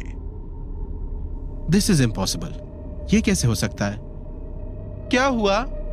इस डिवाइस को मैंने कल रात बंद कर दिया था, लेकिन बंद होने के बावजूद इसने कल रात को कोई सुपरनैचुरल एनर्जी ऑब्जर्व की है और इसकी फ्रीक्वेंसी के हिसाब से ये कोई नॉर्मल एनर्जी नहीं है, ये बहुत ही पावरफुल एनर्जी है।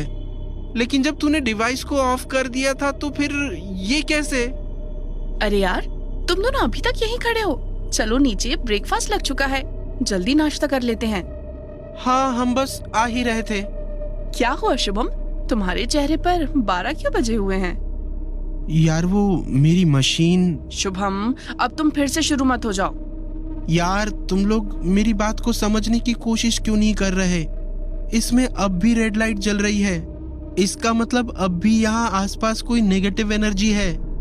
ध्यान से देखो, ये फ्रीक्वेंसी का ग्राफ जितना ऊपर होता है एनर्जी उतनी ही ज्यादा पावरफुल होती है। अगर ये मशीन सही बता रही है तो यहाँ एक बहुत खतरनाक आत्मा है, या हो सकता है एक से ज्यादा। यार अभी तक तू मुझे आधा पागल लगता था, लेकिन अब मुझे पूरा यकीन हो गया कि तेरा दिमाग खराब है। अभी तक मुझे यहाँ एक परछाई भी नहीं दिखी और तू बोल रहा है कि यहाँ एक नहीं 2 खतरनाक आत्मा घूम रही है। भाई मेरी बात का यकीन कर, ये मशीन गलत नहीं बताती, यहाँ कुछ तो गलत हो रहा है। यार ये बातें हम बाद में भी कर सकते हैं, अभी ब्रेकफास्ट लग गया है, चलो चलकर नाश्ता करते हैं, मुझे भूख लग रही है। चल मेरे घोस्ट हंटर, आज रात को हम मिलकर उन दोनों आत्माओं को ढूंढ लेंगे।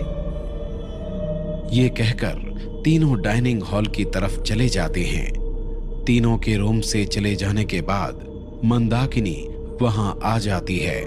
वो गुस्से में उस मशीन को देख रही थी। डाइनिंग टेबल पर देव, अंजलि और उनके सारे दोस्त बैठे थे। तो फिर आज का क्या प्लान है? प्लान?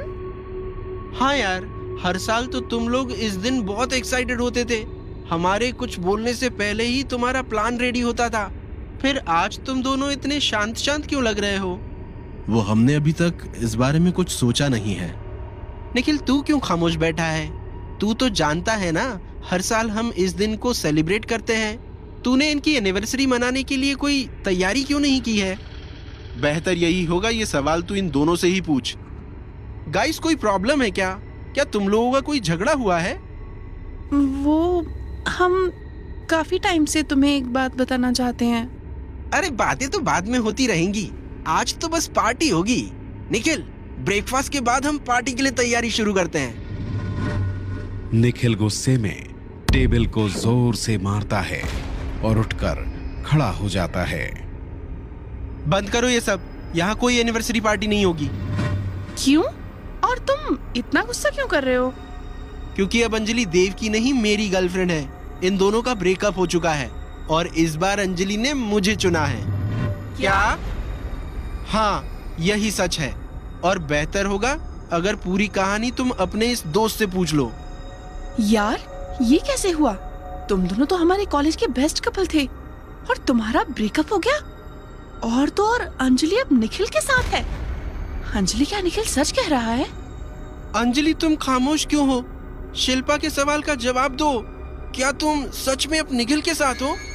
हाँ, मैं कब से तुम्हें यही बताने की कोशिश कर रही थी। अंजलि, तू ऐसा कैसे कर सकती है?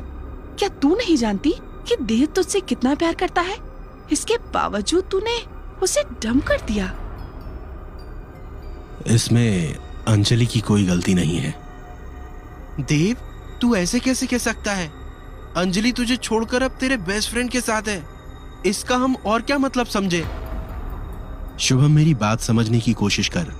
पिछले दिनों में बहुत कुछ हुआ है जिसके बारे में तुम लोग सोच भी नहीं सकते, और यही वजह है कि मैंने अंजलि को खो दिया है। ऐसा भी क्या हो गया देव, जो तू और अंजलि अलग हो गए? मैं तुम्हें पूरी बात तो अभी नहीं समझा सकता, लेकिन पिछले कुछ दिनों में ऐसे कई इंसिडेंट्स हुए जिस वजह से मेरे और अंजलि के बीच कुछ मिसअंडरस्टैंडिंग्स हो गई थी और मैंने ही अंजलि को डंप कर दिया। गलती मेरी थी। मैंने अंजलि पर भरोसा नहीं किया और जब उसे मेरी जरूरत थी तब निखिल उसके साथ था। इसीलिए अंजलि ने निखिल को चुना। मुझे नहीं। देव की पूरी बात सुनकर वहां पूरी तरह खामोशी छा जाती है। कुछ देर बाद अक्षय, शुभम और शिल्पा अपने रूम में बैठे बातें कर रहे थे। देखा, मैं हमेशा से कहता था, लेकिन तुम लोग मेरी बात नहीं मानते थे। मुझे हमेशा से ही इस निखिल पर शक था। देव का बेस्ट फ्रेंड बना घूमता था और अब देखो उसकी गर्लफ्रेंड छीन ली। शुभम, तुमने सुना नहीं? देव ने क्या कहा? देव ने खुद अंजलि को छोड़ा। जब अंजलि को उसकी जरूरत थी तब देव ने उसका साथ छोड़ दिया। मैंने सुना देव ने क्या कहा, लेकिन पता नहीं क्यों मुझे अभी भी ऐसा लगता है कि निखिल ने ही कुछ ना कुछ किया है। और तुझे ऐसा क्यों लगता है? पता नहीं क्यों, मुझे तो कभी उससे अच्छी वाइब नहीं आई। वो ऐसा दिखाता तो था कि अंजलि और देव के साथ वो खुश है, लेकिन मुझे उसकी आंखों में हमेशा झूठ ही दिखता था। तो अब हम क्या करें? हम तो यहाँ उनकी एनिवर्सरी मनाने आए थे, लेकिन यहाँ तो कुछ और ही चल रहा है। क्या हमें अब वापस चलना चाहिए? नहीं नहीं, अभी हम वापस नहीं जा सकते। क्यों? तुझे अपनी वो भूतनिया पकड़नी है इसलिए? हाँ, वो तो एक वजह है ही, लेकिन हम इतने सालों से देव और अंजलि के दोस्त हैं। हमें इस बात को अच्छे से जानना चाहिए और अगर हो सके तो उनकी सारी मिसअंडरस्टैंडिंग दूर करके उन्हें फिर से मिला देना चाहिए। ये तुम क्या कह रहे हो? शायद तुमने सुना नहीं, अब अंजलि और निखिल रिलेशनशिप में हैं। तुम चाहते हो कि देव और अंजलि को मिलाने के लिए हम उन्हें एक दूसरे से अलग करें? नहीं, मैं ये चाहता हूं कि अंजलि एक सही इंसान के साथ रहे। वैसे शुभम कह तो सही रहा है, निखिल का बिहेवियर मुझे भी कुछ ठीक नहीं लग रहा था। हमें कुछ देर रुककर देखना चाहिए कि आखिर माजरा क्या है, और तब तक हमारी ये घोस्ट हंटर अपनी भूतनिया भी पकड़ लेगा। हो सकता है उनमें से कोई मुझे भी पसंद आ जाए। इधर उस खंडर में बाबा एक हवन कुंड के सामने बैठे हुए थे। उनकी आंखें बंद थीं और वो लगातार किसी मंत्र का जाप कर रहे थे। क्यों बुलाया है मुझे? तुम्हें मेरा एक काम करना है। मैं पहले ही तुम्हारा एक काम खराब कर चुकी हूँ। क्या तुम्हें अभी भी यकीन है कि मैं तुम्हारा काम करने के लायक हूँ? तुम मेरी सबसे शक्तिशाली आत्मा हो। मुझे तुम्हारी काबिलियत पर पूरा भरोसा है। मुझे पता है कि जरूर कोई बड़ी वजह होगी कि तुम अंजलि को नहीं मार पाई। ठीक है, इस बार मैं किसी कीमत पर अंजलि को नहीं छोड़ूंगी।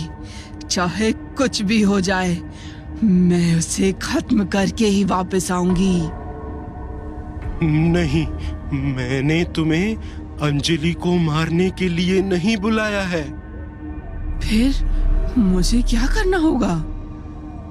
तुम्हें बस अभी उस महल में जाना है और अंजलि पर नजर रखनी है।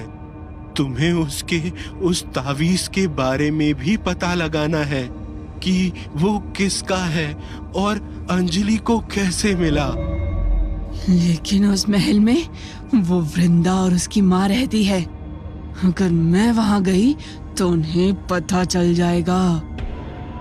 तुम मेरी सबसे शक्तिशाली आत्मा हो। मुझे नहीं लगता उनसे छुपकर अंजलि पर नजर रखना तुम्हारे लिए कोई मुश्किल काम होना चाहिए। बाबा की बात पूरी होते ही वो आत्मा एक काले धुएं में बदल गई और वो धुआं खंडहर से बाहर निकल गया। मुझे लगता था कि मैं देवराज और गीतांजलि के बारे में सब कुछ जानता हूँ, लेकिन लगता है कोई चीज है जिससे मैं भी अनजान हूँ।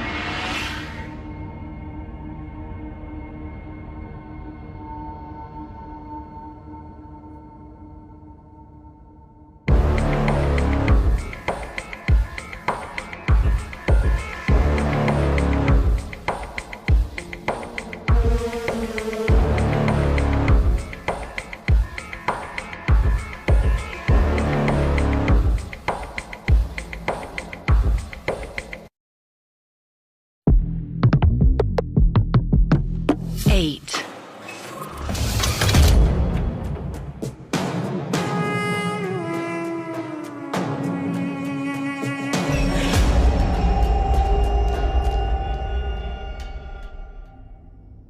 अंजलि अपने कमरे में अकेली बैठे कुछ सोच रही थी।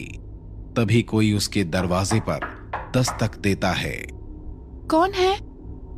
अंजलि, मैं हूँ शुभम। क्या मैं अंदर आ जाऊं? हाँ हाँ, आओ ना। तुम यहाँ अकेली क्या कर रही हो? कुछ नहीं, मैं भी बस तुम लोगों के पास ही आने वाली थी। क्या बात है अंजलि, तुम काफी परेशान लग रही हो। नहीं, ऐसी कोई बात नहीं है। मैं बस आज थोड़ा थक गई हूँ। अंजलि, तुम्हें मुझसे कुछ भी छुपाने की जरूरत नहीं है। जो भी बात है तुम मुझसे शेयर कर सकती हो। मैं तुम्हारा दोस्त हूँ। क्या तुम निखिल और देव की वजह से परेशान हो? नहीं, वो देखो अंजलि, मुझे पता है तुम झूठ नहीं बोल पाती। मैं समझ सकता हूँ कि अभी तुम कैसा फील कर रही हो। क्या कोई बात है जो तुम शेयर करना चाहती हो? शुभम, क्या तुम्हें भी मैं गलत लगती हूँ? क्या तुम्हें भी लगता है कि मुझे देव को छोड़कर निखिल को नहीं चुनना चाहिए था? नहीं, ये पूरी तरह तुम्हारी चॉइस है। और जब देव ने जरूरत पड़ने पर तुम्हारा साथ नहीं दिया तो तुम्हें भी अपना फैसला बदलने का पूरा हक है। लेकिन सवाल ये है कि क्या तुम अपने इस फैसले से खुश हो? शुभम, मैं खुद भी बहुत कंफ्यूज्ड हूँ। मैं भी समझ नहीं पा रही कि मैंने जो किया वो गलत था या सही। क्या मुझे देव को एक और मौका देना चाहिए था? लेकिन अब मैं पीछे नहीं हट सकती। मैं ऑलरेडी निखिल को कमिटमेंट दे चुकी हूँ। मैं तुम्हें किसी बात के लिए फोर्स तो नहीं कर सकता, लेकिन मेरे ख्याल से अभी इतनी भी देर नहीं हुई है। तुम्हें अपने फैसले के बारे में एक बार और सोच लेना चाहिए। तुम ऐसा इसीलिए बोल रहे हो ना क्योंकि निखिल तुम्हें बिल्कुल भी पसंद नहीं है? हाँ, निखिल मुझे बिल्कुल पसंद नहीं है, लेकिन मैं ऐसा इसलिए नहीं कह रहा हूँ। मुझे निखिल कभी भी तुम्हारी और देव की तरह जेन्युइन नहीं लगा। मैं जानता हूँ कि वो काफी टाइम से देव का बेस्ट फ्रेंड है, लेकिन फिर भी वो मुझे कभी ठीक नहीं लगा। मुझे लगता है कि तुम कहना क्या चाहते हो? मेरे हिसाब से ये भी हो सकता है कि शुभम और अंजलि बात कर ही रहे थे कि तभी उनके कमरे में रखा एक कांच का गिलास अचानक गिरकर टूट जाता है। ग्लास के गिरते ही टेबल पर रखी शुभम की उस डिवाइस से बीप की आवाज आने लगती है और उसकी रेड लाइट जलने लगती है। अरे, ये ग्लास अपने आप कैसे गिर गया? ओ माय गॉड, ये कैसे हो सकता है? क्या हुआ शुभम? अंजलि, ये एक एनर्जी डिटेक्टिंग मशीन है और ये अभी एक हाई फ्रीक्वेंसी एनर्जी शो कर रहा है। ऐसा तभी होता है जब आसपास कोई पावरफुल नेगेटिव एनर्जी हो। ये तुम क्या कह रहे हो? मैं सच कह रहा हूँ। इस डिवाइस का यूज करके बहुत सारे पैरानॉर्मल एक्सपर्ट सुपरनेचुरल एनर्जीज, जिन्हें हम बोलचाल में आत्मा कहते हैं, उनका पता लगाते हैं। ओह गॉड, कहीं वृंदा या मंदाकिनी तो यहाँ नहीं आ गए? अंजलि, तुम क्या सोच रही हो? शुभम, जल्दी निकलो यहाँ से। अरे नहीं, बड़ी मुश्किल से मुझे ये मौका मिला है। मैं कब से ऐसे ही किसी एनर्जी की तलाश में था। फाइनली मुझे इतनी स्ट्रॉन्ग एनर्जी कैप्चर करने का मौका मिला है। मैं यहाँ से कहीं नहीं जाने वाला। शुभम, तुम समझने की कोशिश क्यों नहीं कर रहे? ये काफी खतरनाक हो सकता है। अंजलि, क्या कुछ ऐसा है जो तुम छुपा रही हो? क्या तुम्हें किसी पावरफुल एनर्जी के बारे में पता है? शुभम, मैंने कहा ना, चलो यहाँ से। अंजलि, यहाँ पक्का कोई पावरफुल स्पिरिट है। मुझे इसका पता लगाना होगा। तभी कमरे में लटका हुआ लैंप नीचे गिर जाता है और शुभम की मशीन और भी जोर से आवाज करने लगती है। शुभम उस मशीन को अपने हाथों में लिए सारी दीवारों के पास जाकर देखने लगता है। अंजलि उसे मना कर ही रही थी कि तभी शुभम की नजर अंजलि के गले के लॉकेट पर पड़ जाती है जो बहुत चमक रहा था। अंजलि, तुम्हारा लॉकेट इतना चमक क्यों रहा है? अरे ये कैसे हो सकता है? क्या तुम्हें नहीं पता कि ये कैसे हो रहा है? ये लॉकेट तो तुम्हारा ही है। नहीं, ये लॉकेट मेरा नहीं है। पता नहीं कैसे ये मेरे गले में आ गया। फिर तुमने अब तक इसे निकाला क्यों नहीं? क्योंकि मुझे लगता है इस लॉकेट ने ही मुझे उससे बचाया था। तुम्हें बचाया था? किससे बचाया था? उस आत्मा से। क्या तुम्हारा किसी स्पिरिट से सामना हुआ था? शुभम, अभी इसके बारे में बात करने का टाइम नहीं है। जल्दी यहाँ से चलो। अंजलि, मेरी बात समझने की कोशिश करो। ये डिवाइस बता रहा है कि आसपास कोई आत्मा है और तुम्हारा लॉकेट भी चमक रहा है।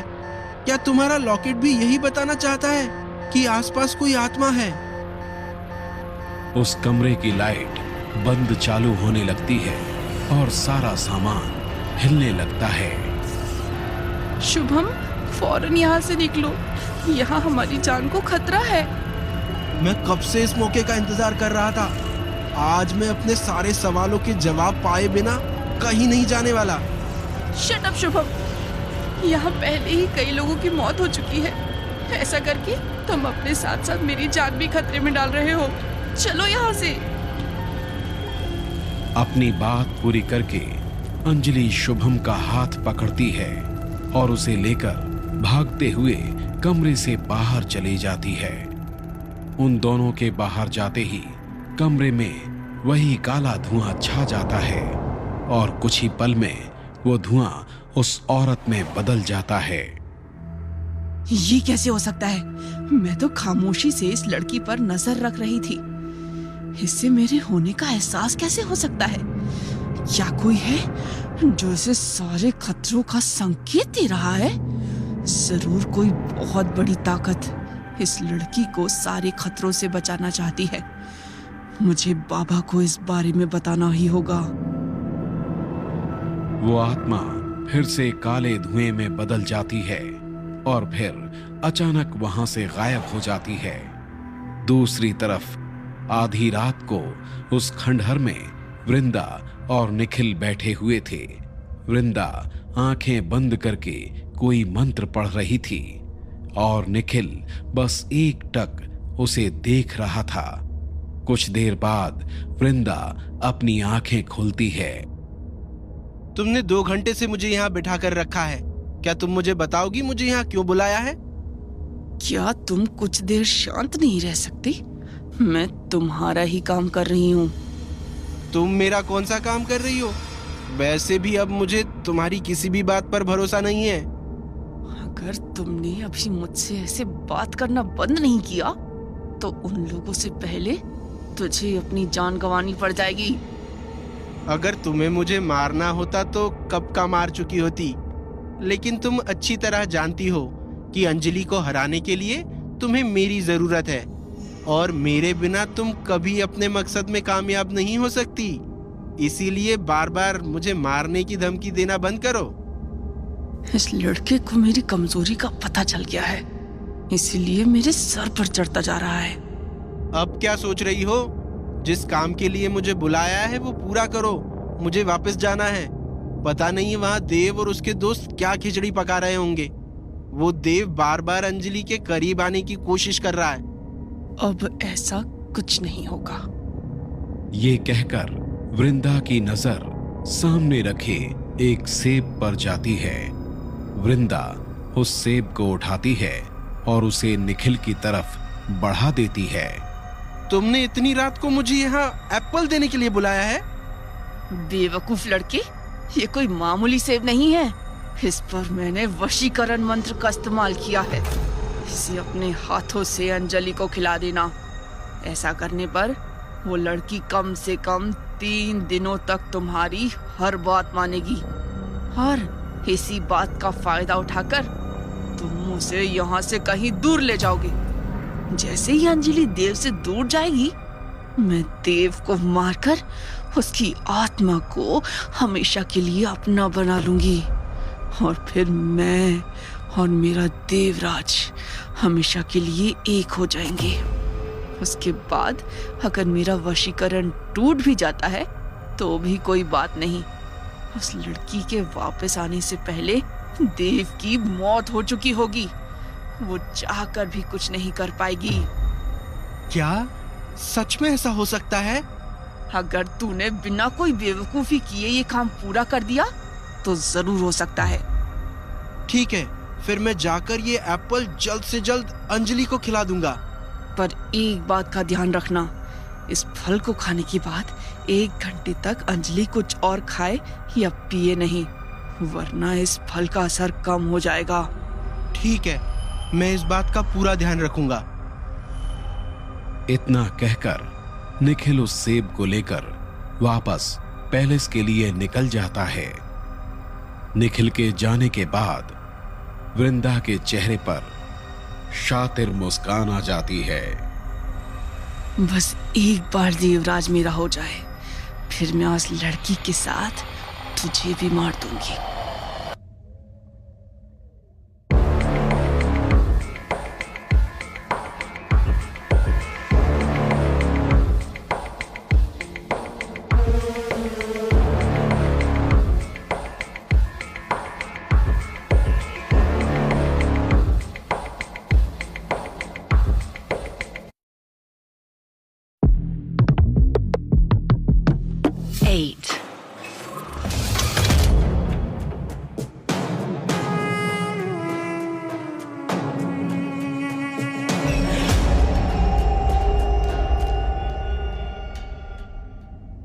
सुबह का वक्त था।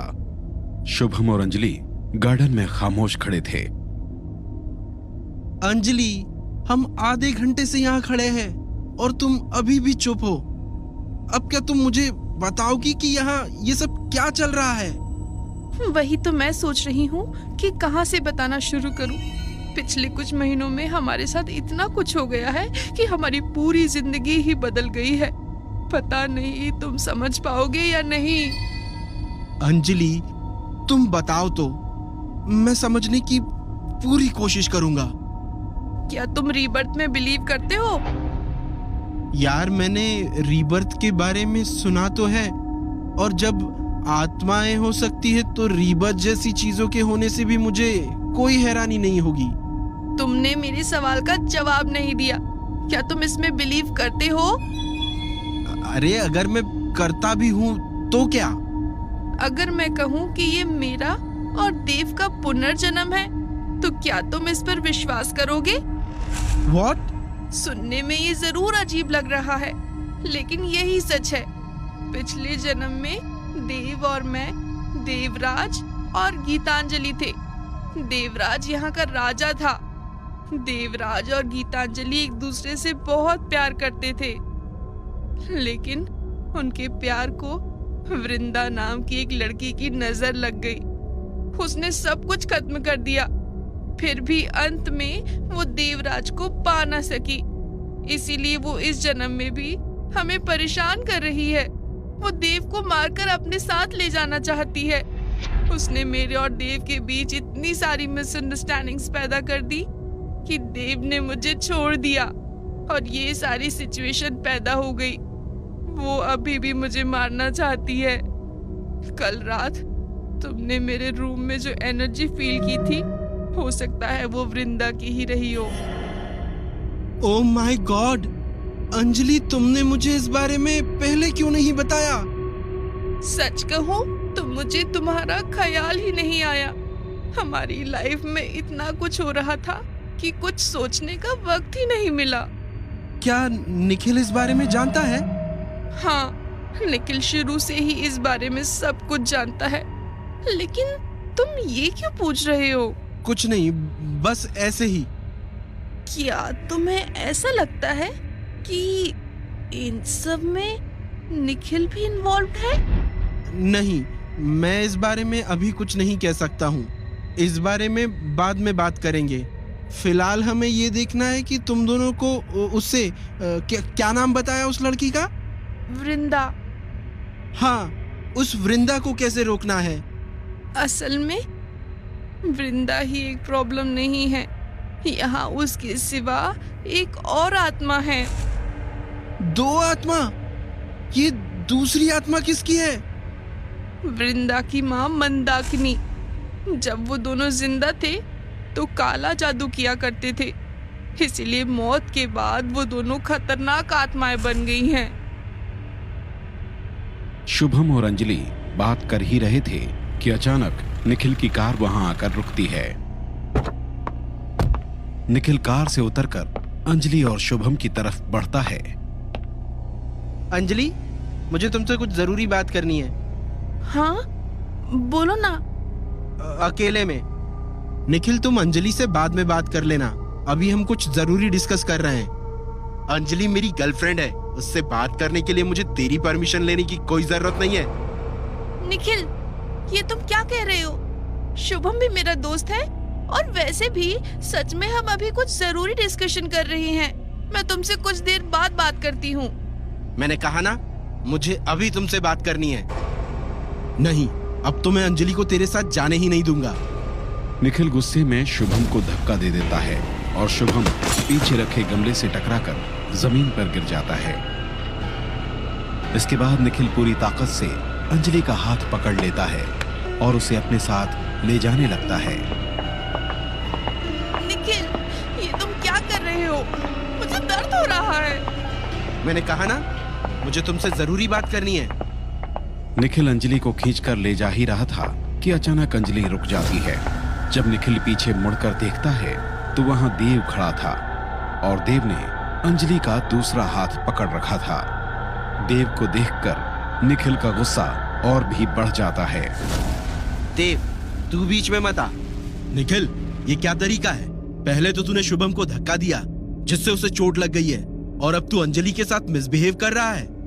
अंजलि मेरी गर्लफ्रेंड है, मैं इसके साथ कैसे भी बिहेव करूं तुझे क्या? तेरा अंजलि से रिश्ता अब खत्म हो चुका है। मतलब है, भले ही हम अब रिलेशन में नहीं हैं, लेकिन अभी भी अंजलि मेरी उतनी ही अच्छी दोस्त है, और कोई मेरी दोस्त के साथ ऐसा बिहेव करे तो मैं बस खड़े खड़े देख नहीं सकता। मैंने कहा छोड़ इसे, वरना मैं तेरे साथ क्या करूंगा ये मुझे भी नहीं पता। देव आगे बढ़ता है और निखिल से अंजलि का हाथ छुड़ा लेता है। इस पर गुस्सा होकर निखिल देव का कॉलर पकड़ लेता है। निखिल, ये तुम क्या कर रहे हो? तुम पागल हो गए हो? तू खुद को समझता क्या है? पहले तो तूने अंजलि का साथ नहीं दिया और अब सिंपैथी दिखाकर फिर उसके साथ वापस आना चाहता है। मैं ऐसा कुछ नहीं चाहता हूँ, बस चाहता हूँ कि तू अंजलि के साथ तमीज से पेश आ। एग्जैक्टली, मैं भी जब से आया हूँ तब से देख रहा हूँ कि ये निखिल के तो तेवर ही बदल गए हैं। पता नहीं खुद को क्या समझ रहा है, किसी से भी तमीज से बात नहीं कर रहा। बस करो तुम लोग। और निखिल, तुम अभी देव का कॉलर छोड़ो। तुम मेरे साथ आ रही हो या नहीं? मैंने कहा देव का कॉलर छोड़ो। जब तक तुम मेरे साथ नहीं आओगी मैं इसे नहीं छोड़ूंगा। ठीक है, मैं तुम्हारे साथ चलती हूँ। निखिल अंजलि का हाथ पकड़कर उसे कमरे में ले आता है। निखिल, तुम्हें हुआ क्या है? मैं देख रही हूँ कुछ दिनों से तुम बहुत अजीब बिहेव कर रहे हो। अंजलि, मेरी बात ध्यान से सुनो। ये सब मैं हमारे लिए ही कर रहा हूँ। हमारे लिए? क्या मतलब? निखिल अपनी पॉकेट से एक एप्पल निकालकर अंजलि की तरफ बढ़ा देता है। इसका मैं क्या करूँ?